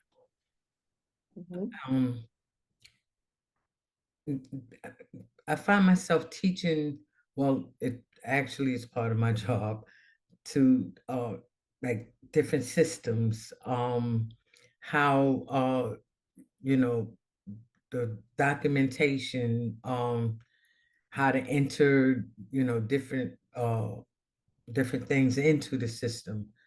And sometimes it gets to be I'm looking for a good word, a good descriptive word. It gets tedious, and especially when the counselors don't seem to be getting it, and you're going over and over and over the same thing. And I do until they get it, uh, but I think that it's an important part of the job, and the fact that the interaction with clients, I find myself teaching, this is inappropriate, that's, you can't do this, and this is why. Try doing this, and back and forth. So I think teaching is a very important part of what I do. And I hope to get better at it. Okay, thank you. Is it okay if I piggyback for a second? Sure. It sounds like you're doing teaching and coaching, because as you're teaching particular interventions or how to work with clients, etc., you're then coaching folks on how to do that potentially, and you're monitoring what's happening and maybe using those opportunities, those in vivo opportunities to coach in the moment. So it's a combo of two, it sounds like, for some folk. just kind of adding that component that sometimes we think that we're doing one thing, but we actually may be doing a mixture of a couple of different things. Is that okay?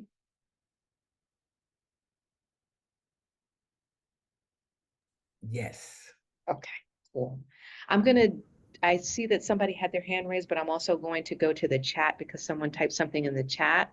Someone mentioned that they find themselves being a consultant, and although I'm attempting to start my journey with the experience with the supervisor role as the supervisee, I would routinely utilize my supervisor as a consultant for clinical work. It was immensely supportive and helpful. Absolutely, absolutely.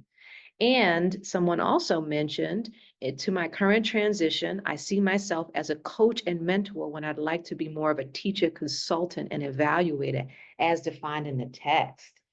Absolutely excellent. Now, when I'm reading from the chat, I don't identify who's in the chat. You guys can see who's in the chat, but I just want to be respectful of folks' privacy. And if I'm reading your particular chat, you can feel free to say, hey, I'd like to add some more on there. Okay, so that's fine too. I think I saw, let's see, Felix, you had your hand raised first, and then I'm going to get to Catherine, okay? All right, Felix. Yes, thank you, Dr. Blackwell. I realized, from being, working in the capacity of a clinical supervisor, that more than often I found myself sort of in a range of really being more of like an evaluator and sort of like teaching and coaching. But as I transitioned into this director position, I'm finding myself doing a lot more administrative work. I really appreciate what one of the students had said earlier in terms of understanding the importance of not trying to be like a dictator and really working with your staff, because that's important. But what happens is when you're in a director position, until you're in the director position, sometimes you don't realize some of the stuff that actually comes in your direction, and you have to be very, very, very strategic on how you're trying to implement some of the stuff in the clinic, because at some point what happens is you're working with staff, but the staff are actually the ones that are helping you implement it. And that's the idea, that directors sometimes need to sort of take on that, hey, look, you need staff, you're working with them. So my point is that I find myself now sort of like in a position, which I'm glad I took this course again, because it helps me refresh and reflect and sort of key in on areas that I notice that I'm doing these different things interchangeably. I find myself, it's like a case by case situation where I find myself teaching the CASAC or the clinician, because I have both. I have CASACs and I have clinicians that I'm supervising, and really being more like a sort of teacher in terms of clinically diagnosing, promoting professional development, but I also find myself coaching. And then at some point we're at case conferences, and I'm noticing that I'm actually doing more teaching now and more coaching when I'm doing individual sort of supervision, and then the evaluation piece and mentoring, and it all kind of like ties in at some point. But then depending on the case by case situation, you'll find yourself doing more of one of them than the other, depending on how it happens. And now, as I said, more than anything, in my agency, we had what we call a substance use disorder senior director, and then you had also an actual director of the clinic. So when I came in, there was no director of the clinic, and there was also no senior director of substance use disorder. So I actually am in the position of doing both as a clinic director.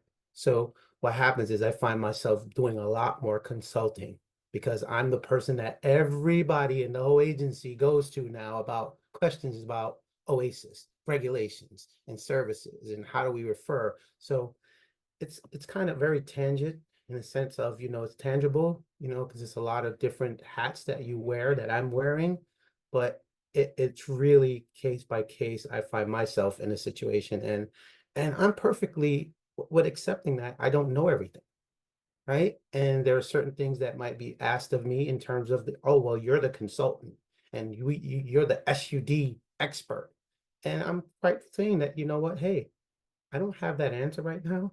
I'll get back to you. I'll speak with, yeah, I do have connections. I do speak with people in OASAS. I do speak with people, but you can also look up this information for yourself and learn as well and teach me something, because I'm not the end all, the know all, right? So, that's where that piece comes from. You don't want to be like sort of like a dictator, so on and so forth.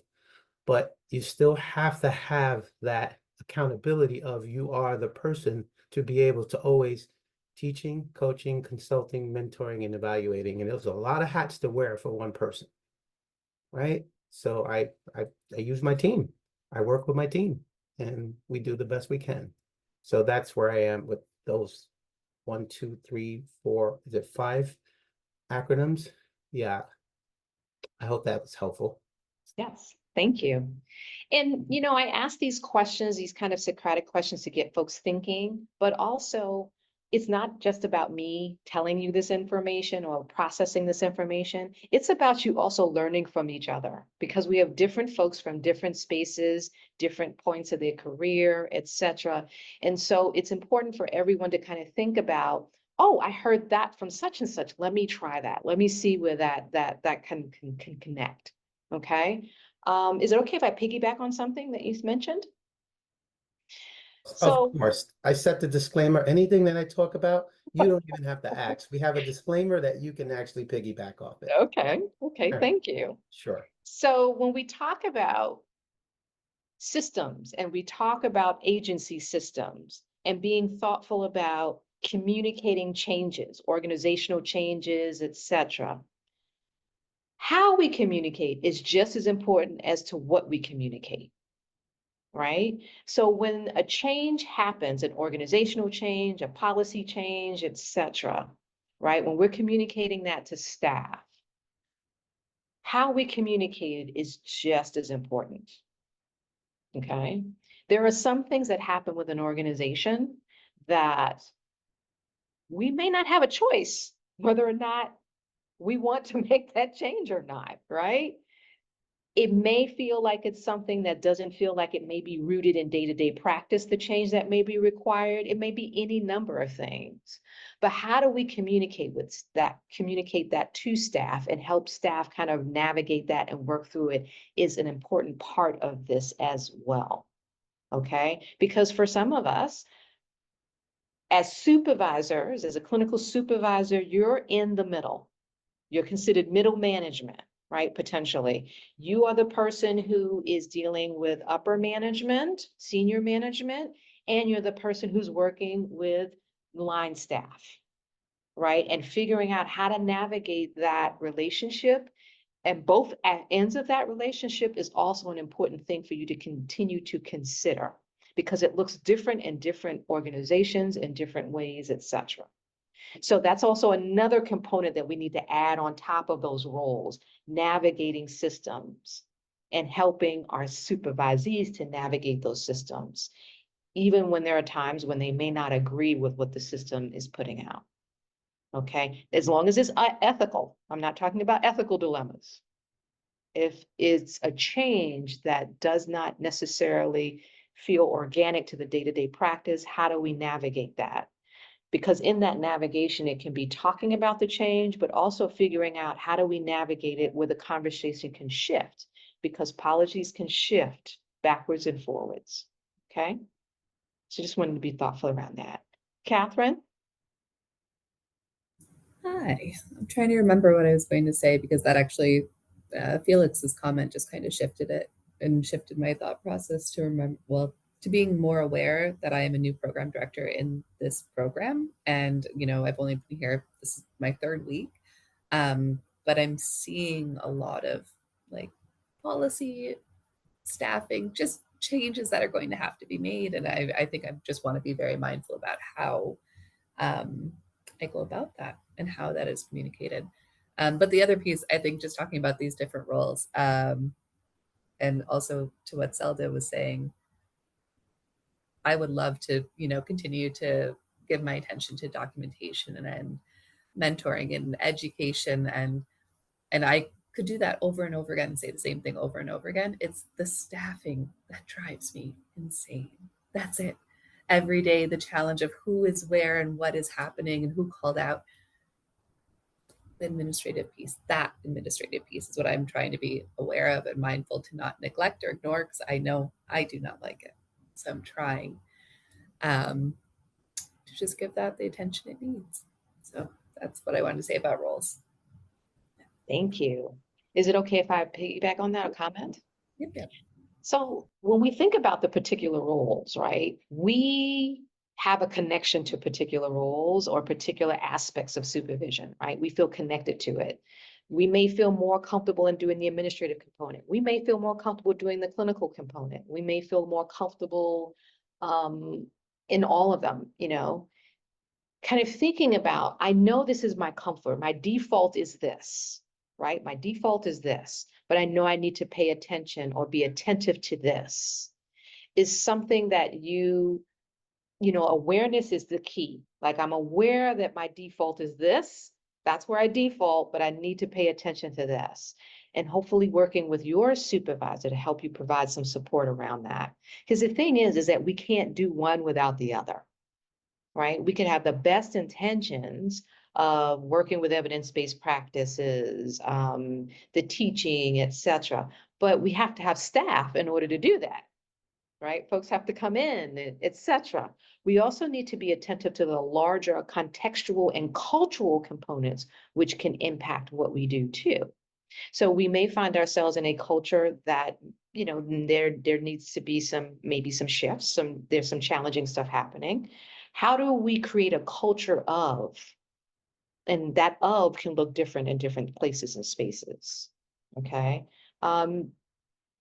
Organizations have cultures, agencies have cultures, programs have cultures, right? And so being kind of thoughtful about where you land in that is incredibly important. And you are new, like 3 weeks.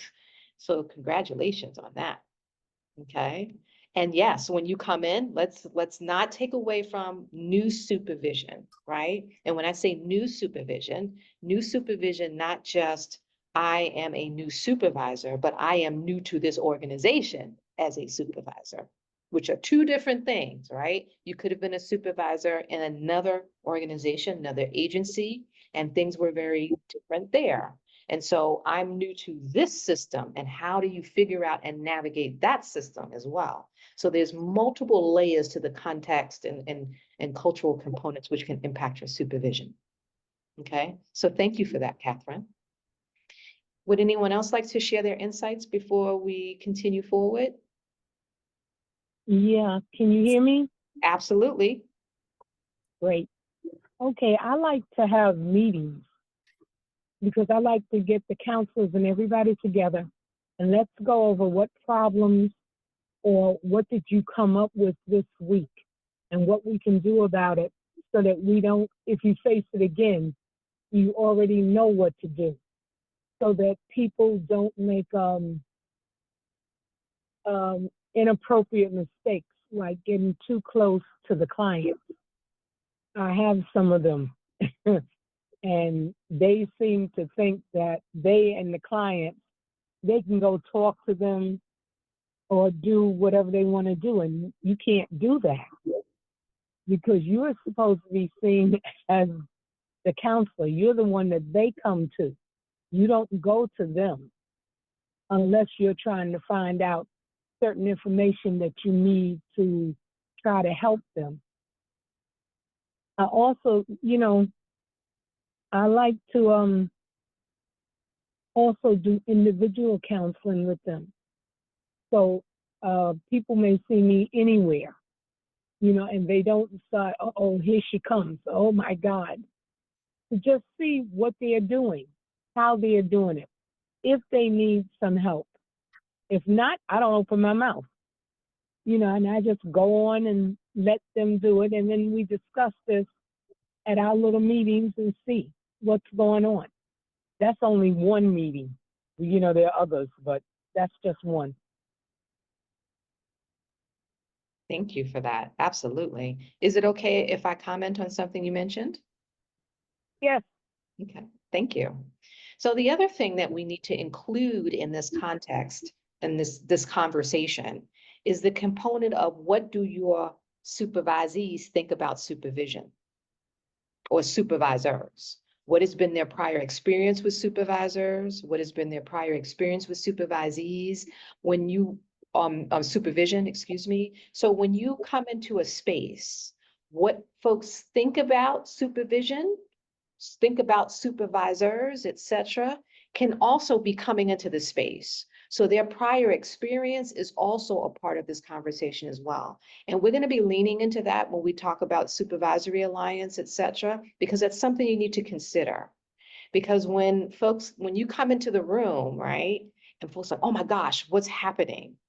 Being thoughtful about, I wonder about that. Is it because of prior experience?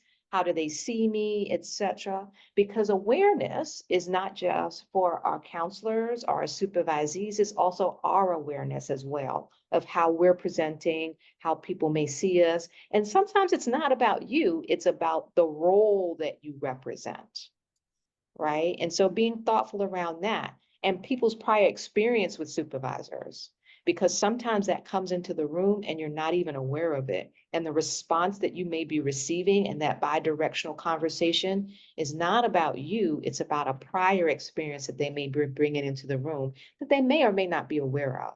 So we want to create a space in that alliance for folks to feel comfortable in sharing that information as well.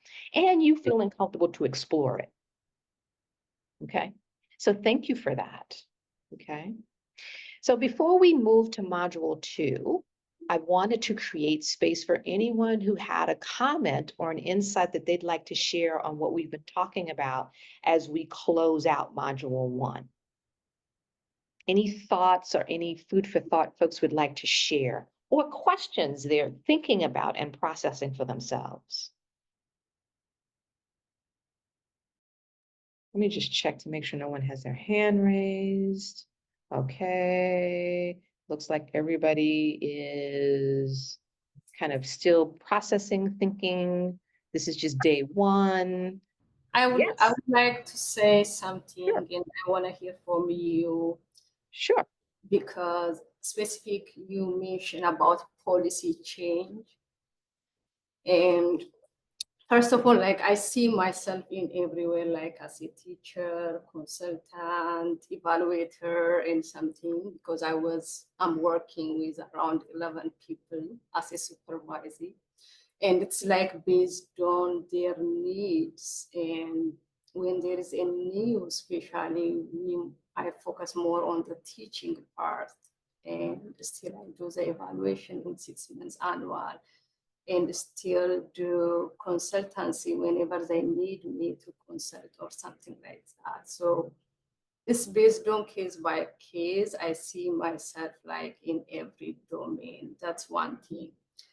But I was thinking regarding the policy change and what you say when you are in the middle. That's exactly where I am. Like there are seniors and we are in the middle, and there are supervising, and I notice how it is challenging when there is a change. So especially recently we have something like such kind of thing happening, but how I was communicating it's just first is announcement on the policy change and learning how they think about it and how they accept it and how they feel about it, and asking if they need any help to make this change, and monitoring how they are integrate these changes, and watching and individually support them to bring the change, and at the same time like advocate with upper management, like at least to give us like the timeline when they would like to see this policy change, and sharing how they are feeling about this change, and if we need more time advocating And again, at the same time, reassuring my supervisor, like they are not alone. This change is for all of us, even for our agency. And if we are losing something, maybe benefit or something, they are not alone. So, but I find out it's very, very challenging when we are in the middle, especially to see and to fulfill the expectation of upper management. And I'm here to hear if you have any feedback on this. And thank you for that question. Like, what we're going to talk a little, I mean, we have to kind of think about the whole premise of change and how people change, how people embrace change, how at times we are all reluctant around change, etc. And I think it's important to kind of stand to that space of how we communicate the change. One of the things that I think is incredibly important, besides the transparency, is do we ourselves understand the change? So do we ourselves understand the change? As we're communicating the change, do we understand it? How are we going to communicate it, etc., is just as important, right? There's multiple changes that we make. We have the micro changes, we have the macro changes, etc. We have all of these different levels of changes. There are changes that happen in our day-to-day practice that come from OASAS, that come from a variety of different factors, right? We have to remember OMAID, we have to remember all of those different components. Then there are agency or organizational changes that happen, right? Those large scale organizational changes that require a major shift in the way that the organization does things. And that can be based upon any number of factors as well. So I think when you take a step back and like, okay, what's happening here? What's the expectation here? How do I communicate this? How do I feel like I can have a part of this change process? How do I check in around this change process is also another part of this process. So I think that hopefully that answers your question. It's not, there's no one way, like, how do I communicate this? Okay, there's no one way to how to communicate it, but the first thing is, how do I understand this change, where it's coming from, etc. And am I accepting and open to the feelings that people will have about this change? And that circles us back to module 3, which is the supervisory alliance, because your staff and your supervisees are going to have feelings about a variety of different things. That supervisory alliance is what each person brings to this, right? And the acceptance that each of you is going to have feelings and thoughts, etc. And how is that processed? Okay. We would love it if our supervisees just went with the change and there was no pushback, etc. But that would take away their humanity, right? That would take away the humanity. How do we as supervisors help to navigate that? That's what we can kind of stand on. Okay, how do we do that? Is an important part of this process as well. So some of what you're asking, we're definitely going to be leaning into in regards to touch a little bit on it in module 2, but we're going to definitely be leaning into some of this in module 3 as well, because that supervisory alliance, how do we have the relationship with our supervisees, is an incredibly important part of this aspect. Okay. So I hope that I gave you a little smidging of an answer, but also with the recognition that some of that's going to be in the parking lot as well. Yes, thank you. Okay, no worries. So we are now at 11:38, right? We're going to move into module 2.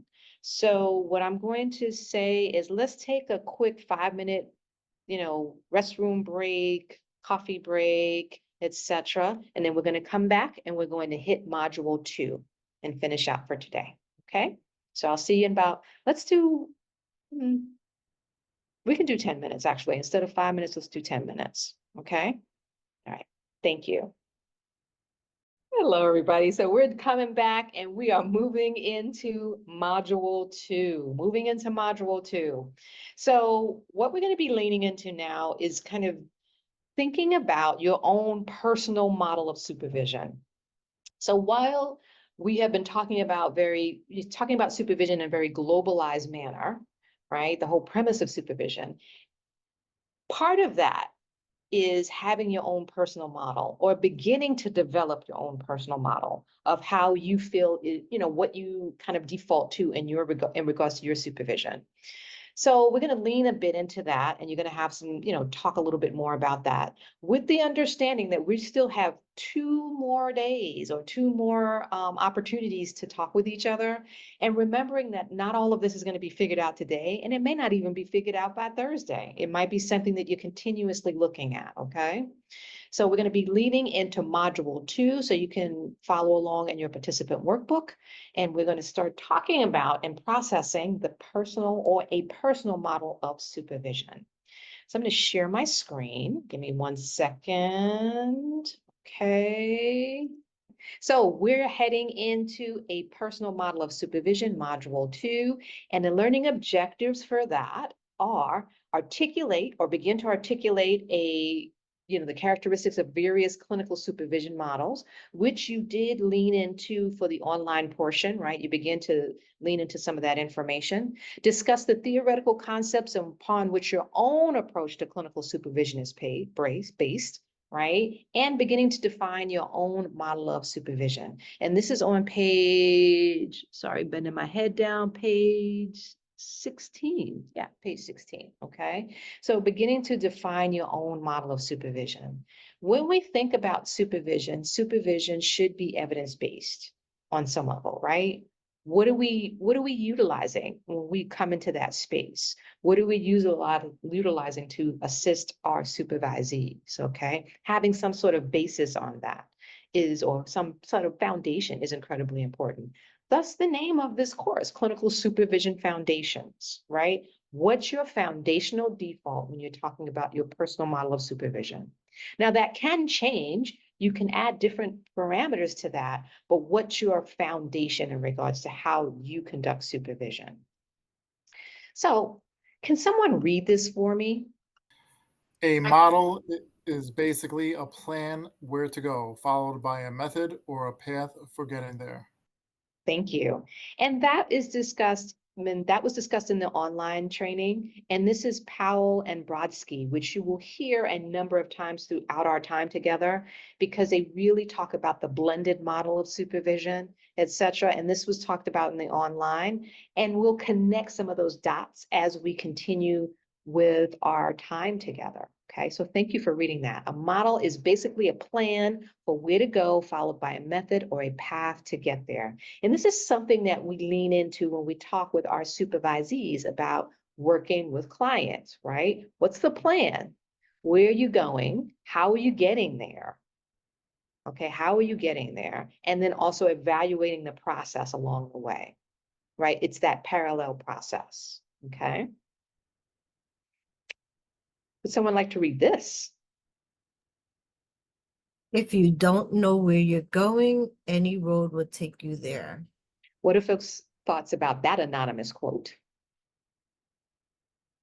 I really like that because I talk a lot about it, whether it's in my supervision or in my own clinical practice, about, our journeys and how if we don't have an end goal of some sort, like how do we know if we're getting closer or further away from the life that we want? So I think that's really interesting. Mm-hmm. Thank you. And that's a great kind of connective tissue to the parallel process. It's very much the similar thing that we're doing with our supervisees. How do we know where we're heading, right? How do we know when we've gotten there, right? Are we going to teach and teach and teach and teach someone? Or are we going to evaluate whether that teaching component is actually embedded, right? So kind of figuring out what this all looks like. The same way we have that parallel process of a treatment plan or a service plan or a plan of action is very much the same premise that we think about in regards to supervision, right? What's the plan? Where are we going? How do we know we got there? Okay, if we want to frame it in the context of a supervisee, how do we know a supervisee is caring for clients, is providing quality care, etc. How do we know that? Okay, so it's kind of very thoughtful around thinking around that. So what I'd like for folks to do is to take a moment and look at these 4 questions, okay? Look at these 4 questions and kind of take a moment and process it for themselves, okay? So the questions are, what are the advantages of being able to explain or defend what you do as a clinical supervisor? What is the value of having a theoretical base that supports what you do?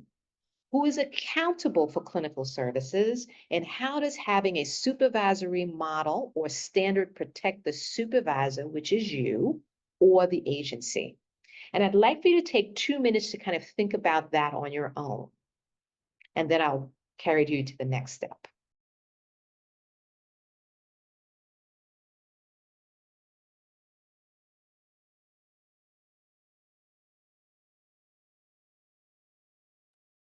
Okay, so what we're going to do now is, now that you've had some time to kind of ground this into your own thought and beginning to start that process of leaning into these particular questions, what you're going to be doing now is you're going to be moving into your pods, and now you're going to continue that process. So you're going to be thinking about where you stand in regards to those particular questions, how you felt you answered them or you answered them. And what I'm going to ask for you to do is in your pods is to hear each other out and kind of think about how each of you is processing that and thinking about what your original thought was and thinking about what you heard from your peers in your pod. Okay, and then we're going to come back and process that. So I'm going to ask for folk to be open to sharing how that process went for them in the pod. And so we're going to take about 20 minutes to do that. Actually, it should take 15 minutes to do that. So remember, you're thinking about, you had your initial questions, right? Those initial questions that you thought about on your own. You're going to be present and hear what each of your members of your pod thought about their response to those questions. And then you gotta compare and see what happened there and process it, okay? So we do that for 15 minutes. Hold on one second. I see someone, Felix, you have your hand raised. Yeah, so are those initial questions in the workbook, or how do we refer back to those initial questions? Because I They don't will see be, them anymore. they will be posted they'll be posted where you can see them in your pods, Oh, in okay? the pods. Okay, great. Thank you. You're welcome. So let's see. Let me see if my pods are ready. Ready? Okay, so we will see you in 15 minutes and you will see the questions in your pods, okay? And you're just listening and then comparing. Okay?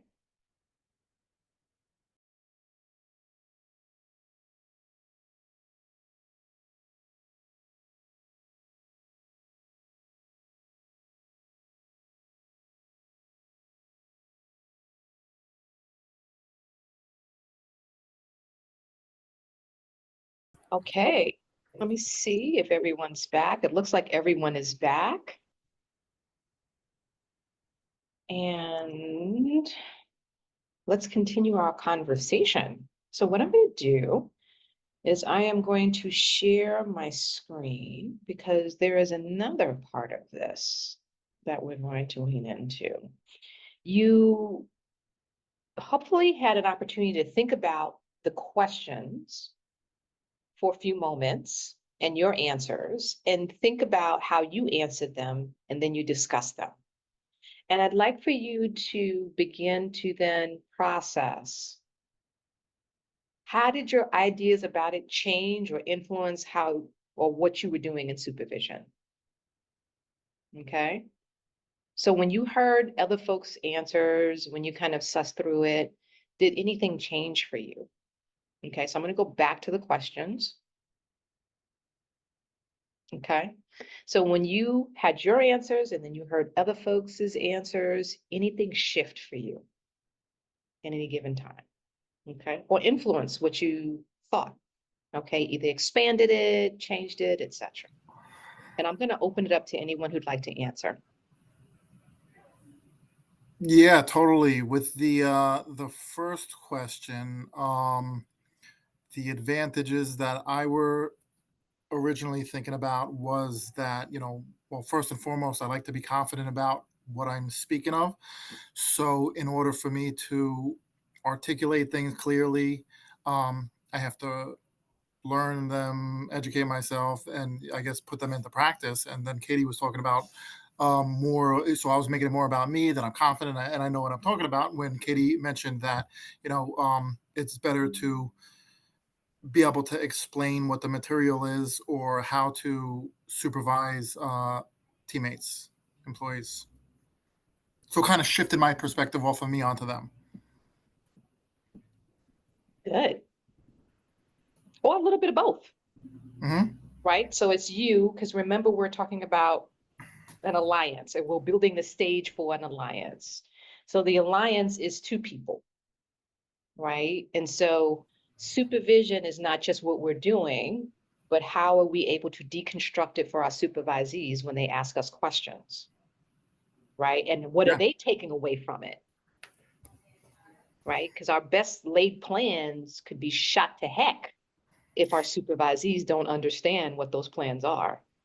If we don't explain them, or they can't really kind of grasp it, we may need to do a little bit more around how are we explaining it, etc. Which is really important. It's a big one. Okay. Anybody ever say something to someone and they do a playback? They say, "Hey, what did you hear me hear? Hear me say?" And you hear something back that was entirely different than what you said. That's that premise right there. Okay, and we're going to talk about that later on, probably by Thursday. We're going to talk about that playback functionality, and how it's super helpful. So thank you for that. Thank you. Anyone else? Yes. We spoke about the advantages of being able to explain or defend what you do.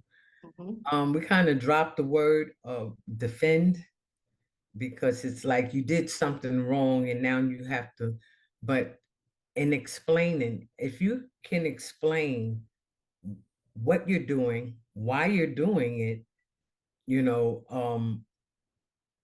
it makes them more likely to be open to it, no matter what their personal feelings are. I know, like, I express that if I understand what is going on, why this change, what the change is, why the change, and what the change is to benefit, I'm more open to it, and for the most part, and Rita, she spoke about interdisciplinary team, and how, if everybody is doing what they're supposed to, doing their part, the doctors, the nurses, well, in my case, it's like the counselors, the vocational counselor, housing specialist, the UR specialist. If everybody is doing exactly what they're supposed to do, things would run a whole lot smoother, which it don't always happen like that, but yeah. So it's good to be able to navigate a few different theoretical models, so that, because everything doesn't work with everybody, and the more you know, the more you're able to help. Absolutely. Thank you. Is it okay if I comment on something you mentioned? Yes. Okay. So the word defend, right? There are times, and this is the part that we all may have some challenges with, right? The component that there are times where we will be put in situations where we may have to defend our supervision. So for example, one of the things that we really need to kind of include in this conversation is that evaluative process. And part of that administrative supervision is unfortunately hiring folk, right? And also the component of sometimes we may not have folks in our space who are a goodness of fit for the position that they are in. And part of your responsibility is to potentially assist someone in their journey. Okay, and the journey doesn't always necessarily mean that they're a goodness of fit for that particular organization or position. And that's the part we don't like to talk about, right? The thought is that if you've provided supervision, consistent supervision, thoughtful supervision, you've evaluated folks where they're landing, regardless as to whether it's out there, folks are leaving the agency or maybe being switched to a different position. There is a component that there are times where unfortunately we might be put in a situation where someone says, talk to us about supervision. How often did you provide supervision? What did you cover in supervision, et cetera? And that feels very much like you will use that word defense, not necessarily that you did something negative, but that you need to explain to someone who they're not necessarily concerned with the openness to what it is. They want to know, what did you do? How often did you do it? What was in it? So when we think about HR, if by happenstance you have a supervisee who is incredibly challenging, and you may have to engage in corrective action for that supervisee, your supervision may be called into question. And so that's why it's important to provide consistent supervision in the forms that it's determined that will be acceptable. And we'll talk about that in a later module, but also documenting that supervision. Because unfortunately, there will be situations where you will have to defend your supervision. Okay, and you want to be able to defend it from a space of strength and security, that you have your documentation, that it was, inclusive and effective, etc. And that, again, that's the part that we don't necessarily like to lean into, that sometimes folks may not be a goodness of fit. And folks may say that they didn't get supervision. Okay, so that's that kind of defend moment. So I just wanted to piggyback on that, because we need to include that in this conversation too. That's the part we may not like to include, but unfortunately, that's a part of our functionality. Thank you. That kind of cleared up that word defend. Thank you very much. No worries, no worries. Okay. We have time for about maybe one more, maybe two more. Anyone else kind of see a shift in what they were thinking initially, and once they heard their peers' thoughts about it, it shifted a little bit or influenced it?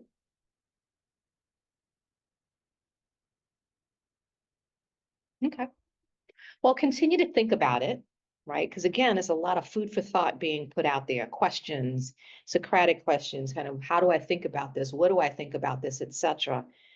Again, this is an ongoing journey. This is not just one piece of it. This is just to kind of refresh or to get you thinking about it, but this is ongoing, that you're going to continue to look at these factors, okay?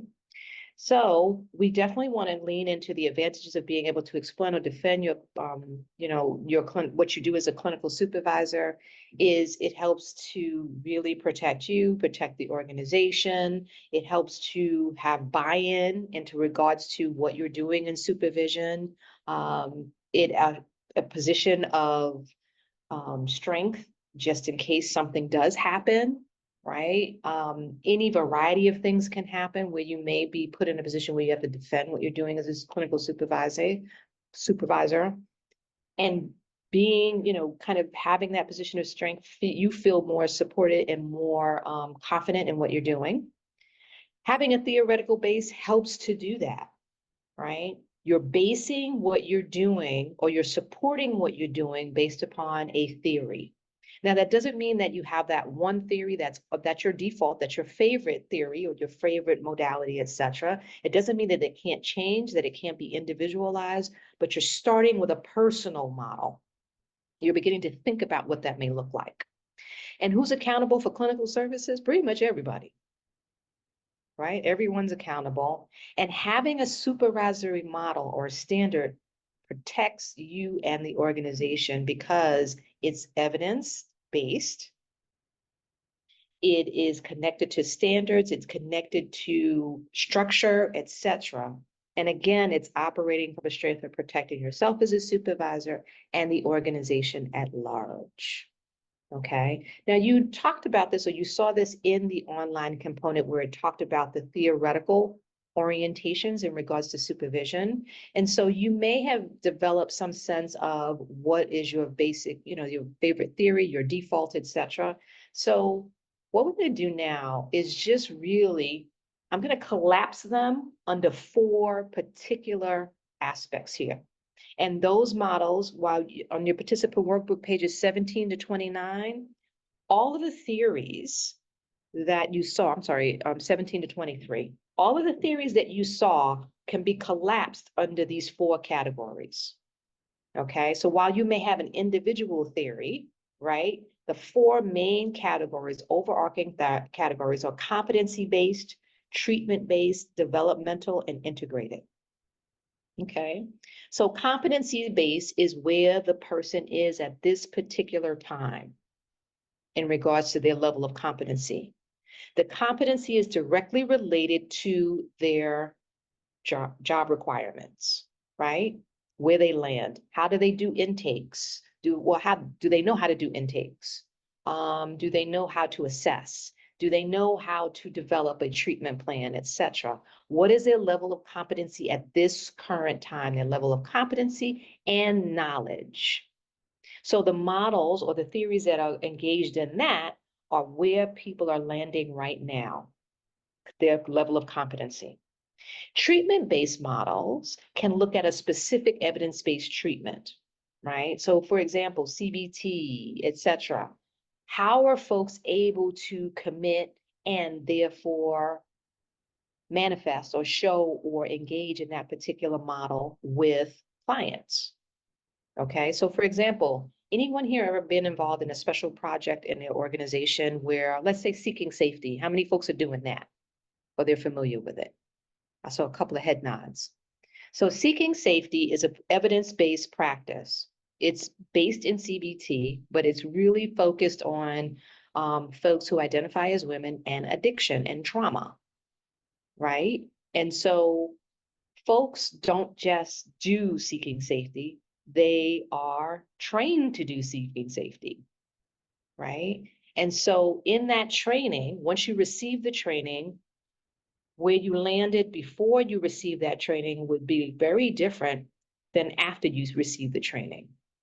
So let's say seeking safety has been introduced into your organization. This is the evidence-based model or treatment-based model you're going to be utilizing and working with trauma. You have your staff trained, right? Your expectation around their ability to use seeking safety will change because they have been trained. And you will need to assess that training and assess whether or not that training was helpful to them. Okay, so that's the treatment-based component. The developmental piece is landing on where folks are and where they need to be in regards to meeting the requirements of their current position. So for example, when we think about someone is new, right? They just started their position. Their level of competency is pretty fair, right? Because they just started the position. They have to learn the systems. They need to develop a sense of how they will do intakes, assessment, treatment planning, etc. They may not have ever have done these things before, right? So their level of competence is baseline. Developmentally, you need them to be at a different level in regards to those particular skills, right? So the developmental process is how do you get someone there? That teaching component, okay? So the competency is where they're landing right now, the level of knowledge and competency they have in a particular task. The developmental is the processes to get them to where they need to be. Now, when we talk about evaluating staff, folks are at different levels. So in one competency, they might be doing extremely well. One requirement, they might be doing extremely well. And another requirement, they may need additional training, etc. That's a developmental piece. Okay. An integrated model, right, is two or more of the models I described, right? So when we talk about an integrated model, we might be mixing competency and developmental. We might be mixing treatment and developmental, right? So developmental is that seeking safety example I used. This is where folks landed at this particular time. They had the training, the level changes, and that treatment-based approach, right? So that's developmental and treatment-based. You could actually have all three of these, but if you have all three of them, or you have two or more, right, that is actually called an integrated model. That's when you're combining models, right? So for some things, you might be using a competence-based model. For other things, you might be doing an integrated. Okay, and we'll suss this out a little bit more, but this is just the introduction to that. Okay, so all of the theoretical approaches, the competency-based models, discrimination models, skills behavioral model, task-oriented, these are the things that you've heard about in the online training and also are more in-depthly defined in your participant workbook. They're all falling under those four categories, right? So these are some of the competency-based models, where people are landing at this particular time in regards to knowledge and competency. The treatment-based models, psychodynamic, person-centered, cognitive behavior, family therapy, and feminist, right? These are just some of the treatment-based models. And I will say that many of the evidence-based practices you're utilizing are utilizing CBT as a foundation. Okay, so anger management, etc., CBT. Then we have the developmental model, right? Now, Stoltenberg was discussed in your participant or your online training, and it's also on page 21. And this integrated developmental model, right, is looking at the three primary stages of growth, and it's assessed across 8 performance domains, and each domain is assessed across 3 structures. And we're going to lean into this a bit more because this is one of the key models that we're looking at in regards to clinical supervision. Okay, so we're going to lean into that a bit more. So when we talk about Powell and Brodsky, which was also covered in your online portion or in the online training, this combines a number of different things. Insight, skill, we've got contextual factors, we've got stages of development, descriptive dimensions, philosophy, and self. And this is on page 23 in your participant manual. Do folks remember this model in the online training? That blended model?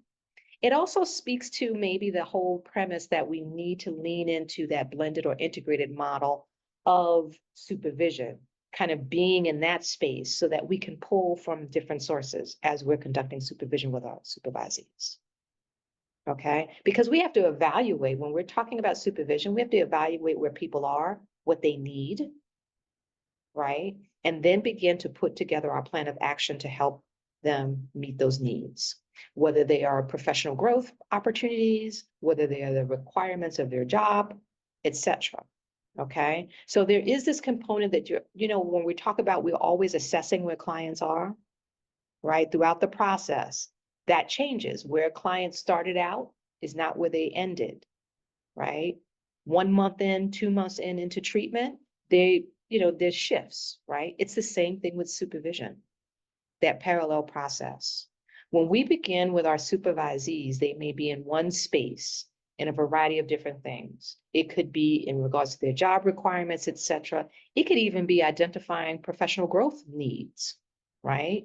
Once you've begun to do the work and consistently do the work and explore this, that changes over time, right? So supervision doesn't look the same way 3 months in or a year in for your supervisees because they change, hopefully, over time.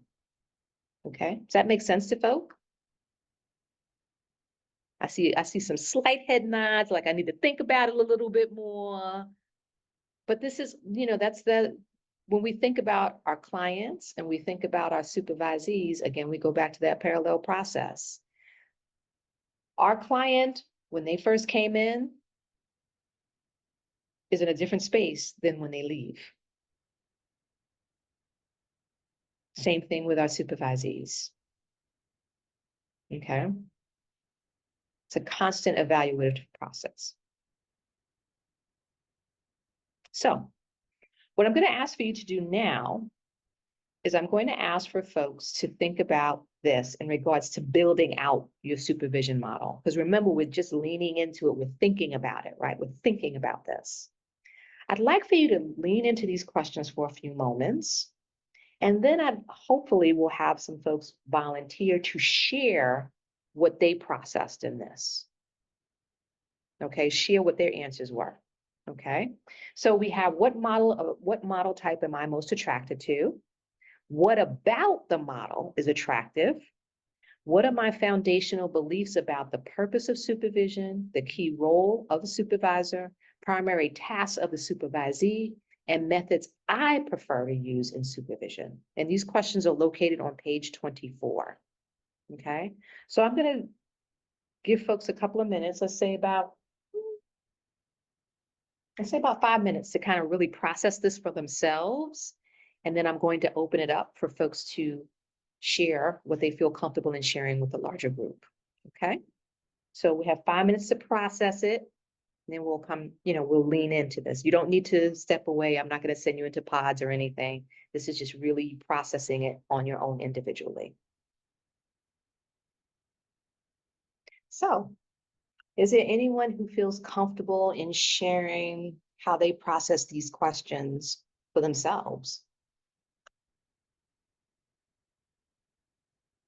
Let's see if anyone has their hand raised. I'm still processing, but I think that I'm more attracted to the blended model because it seems to encompass everything that you need to be a good supervisor, to be able to address the developmental needs, the individualized approach, the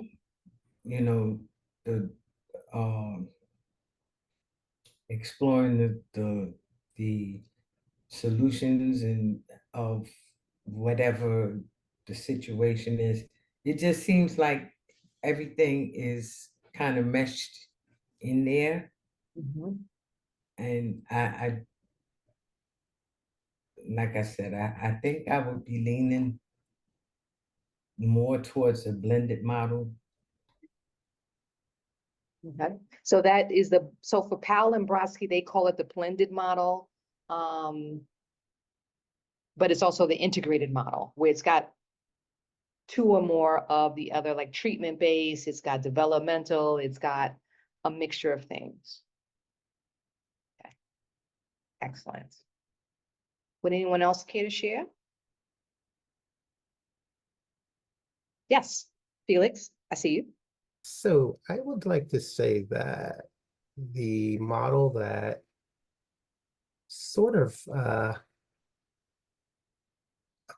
is attractive to me in terms of working with staff would be the competency-based models, because I kind of feel like as a supervisor, we're always learning, we're always teaching, we're always mentoring.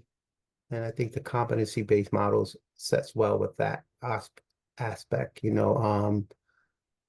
I mean, also, looking at it from the three areas of focus: intervention, conceptualization, and personalization. I mean, we're always conceptualizing things. We're always intervening. We're always personalizing, And I think the three supervisor roles in terms of like being the teacher, the counselor, the consultant, we're always doing that. Hands down, always in, always out, all day, right? I think choosing which area of focus and which role to utilize with each supervisee, because everybody is different, in a sense of their processing, in terms of their expressive, in terms of their understanding. And we're always trying to bring on this like learning, this teaching and this learning curve to every crisis, to every issue, to everything that goes on within the practice of the clinic and working with clients.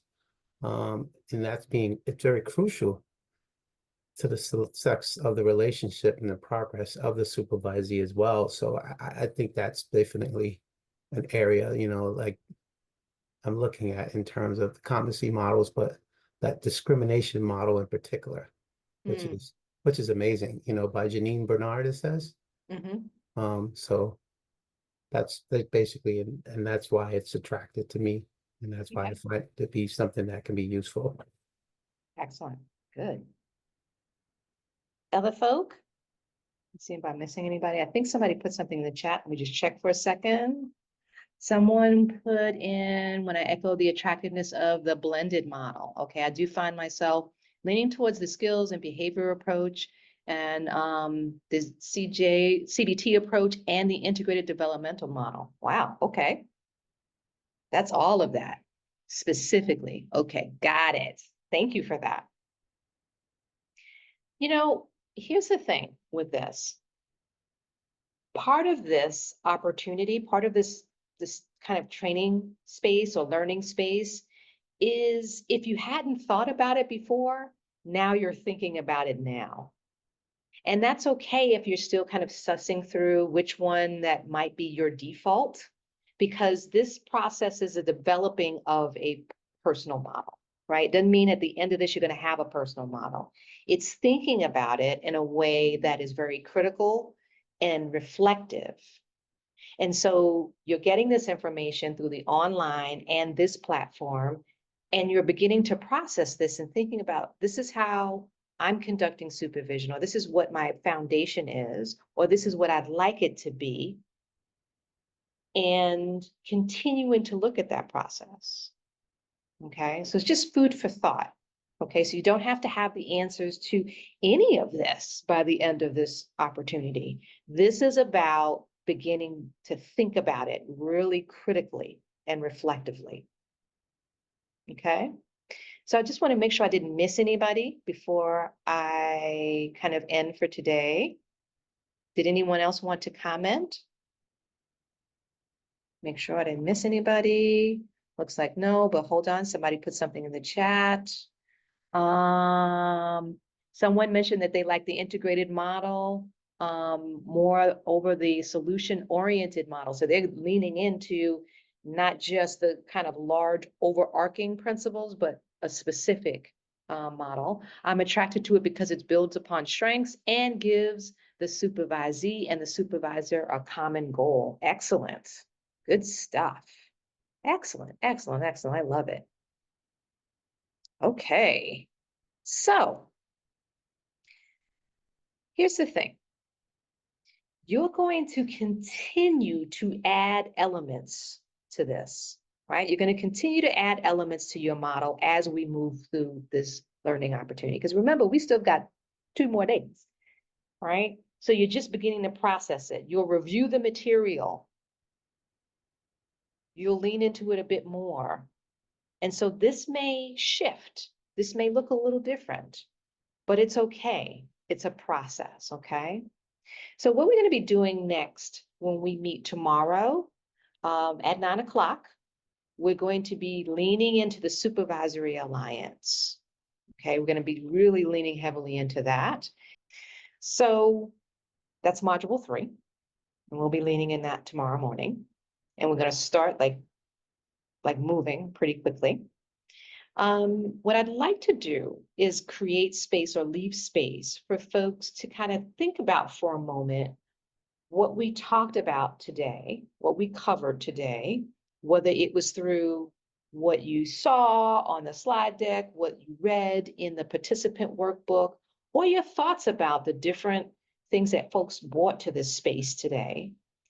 And kind of, if you feel comfortable, kind of lend or kind of leave with a food for thought. Like what was that aha moment so far for folks, if you will, if you care to share? Okay, just creating a space for that.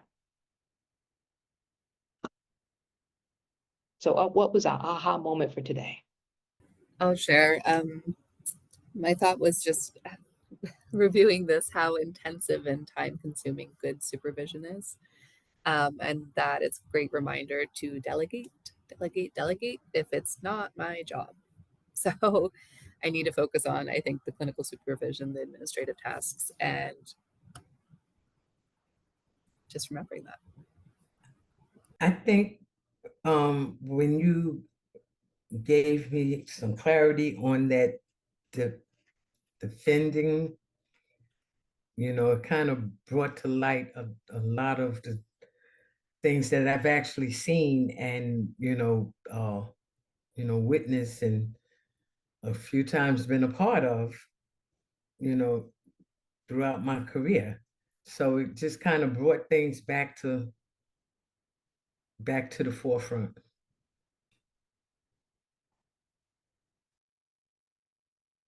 Thank you. Let's see, someone put something in the chat, truthful, not an aha moment, but all was great. Thank you, I appreciate that. And I think we all appreciate that because this learning opportunity is only as good as the people who are in it. I'm just sharing some information. Okay, so that's key to remember. And there's some folks putting aha moments. For me, the aha moment was putting into words the methods that I use in supervision, that I've used in supervision for a while. I have many types of leaders and have learned so many different things. This helped me conceptualize how I have taken that learning into practice. Oh, awesome. My aha moment is we all share similar frustrations and challenges as we develop clarity around the processes and models to effectively service our clientele and the agency. Absolutely. Absolutely. Just want to make sure that I am not missing anybody. Okay. And each day I'll create space for that, to have those aha moments, because whether you are learning this for the first time, being exposed to this information for the first time, it's a reminder.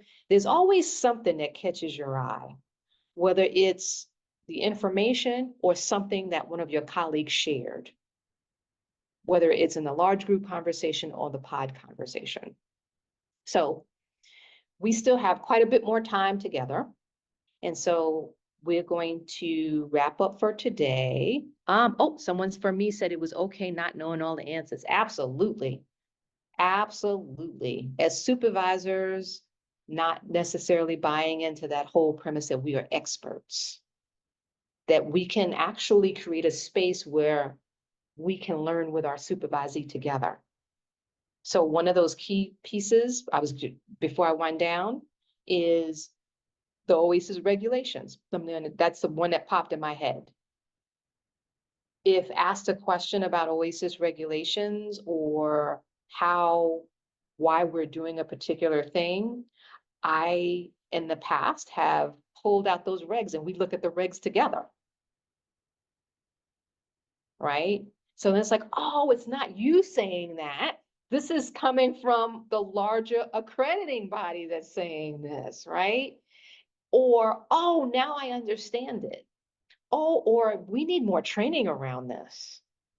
Okay, all of those things are great opportunities, because none of us know the regs and stuff right off the top of our head. None of us know that. So it's like, let's look at them together versus me looking at it and telling you, how about we look at it together? Okay, how about I share it in a staff meeting and we all look at it together? Okay. Oh, thank you. So someone put very great learning environment and very collaborative. Love it. Thank you. This is only as good as you guys make it. Okay, so it is very much appreciated. Ah, yes. So someone mentioned also the regs are good, but also agency policy, another learning opportunity. If there's something happening, bring in those agency policies and you review it together. You don't have to stand alone on this. You can pull in other resources, and we're going to talk about some of those other resources later on in the opportunity together. Awesome. Thank you for providing me the learning. Oh, thank you. So, folk, tomorrow morning, we're rocking and rolling and we're hitting module 3. So have your coffee and let's come in ready to rock and roll, okay? Supervisory Alliance, and I look forward to seeing you all tomorrow, okay? Please take care of yourself and have a great rest of the day. Take care.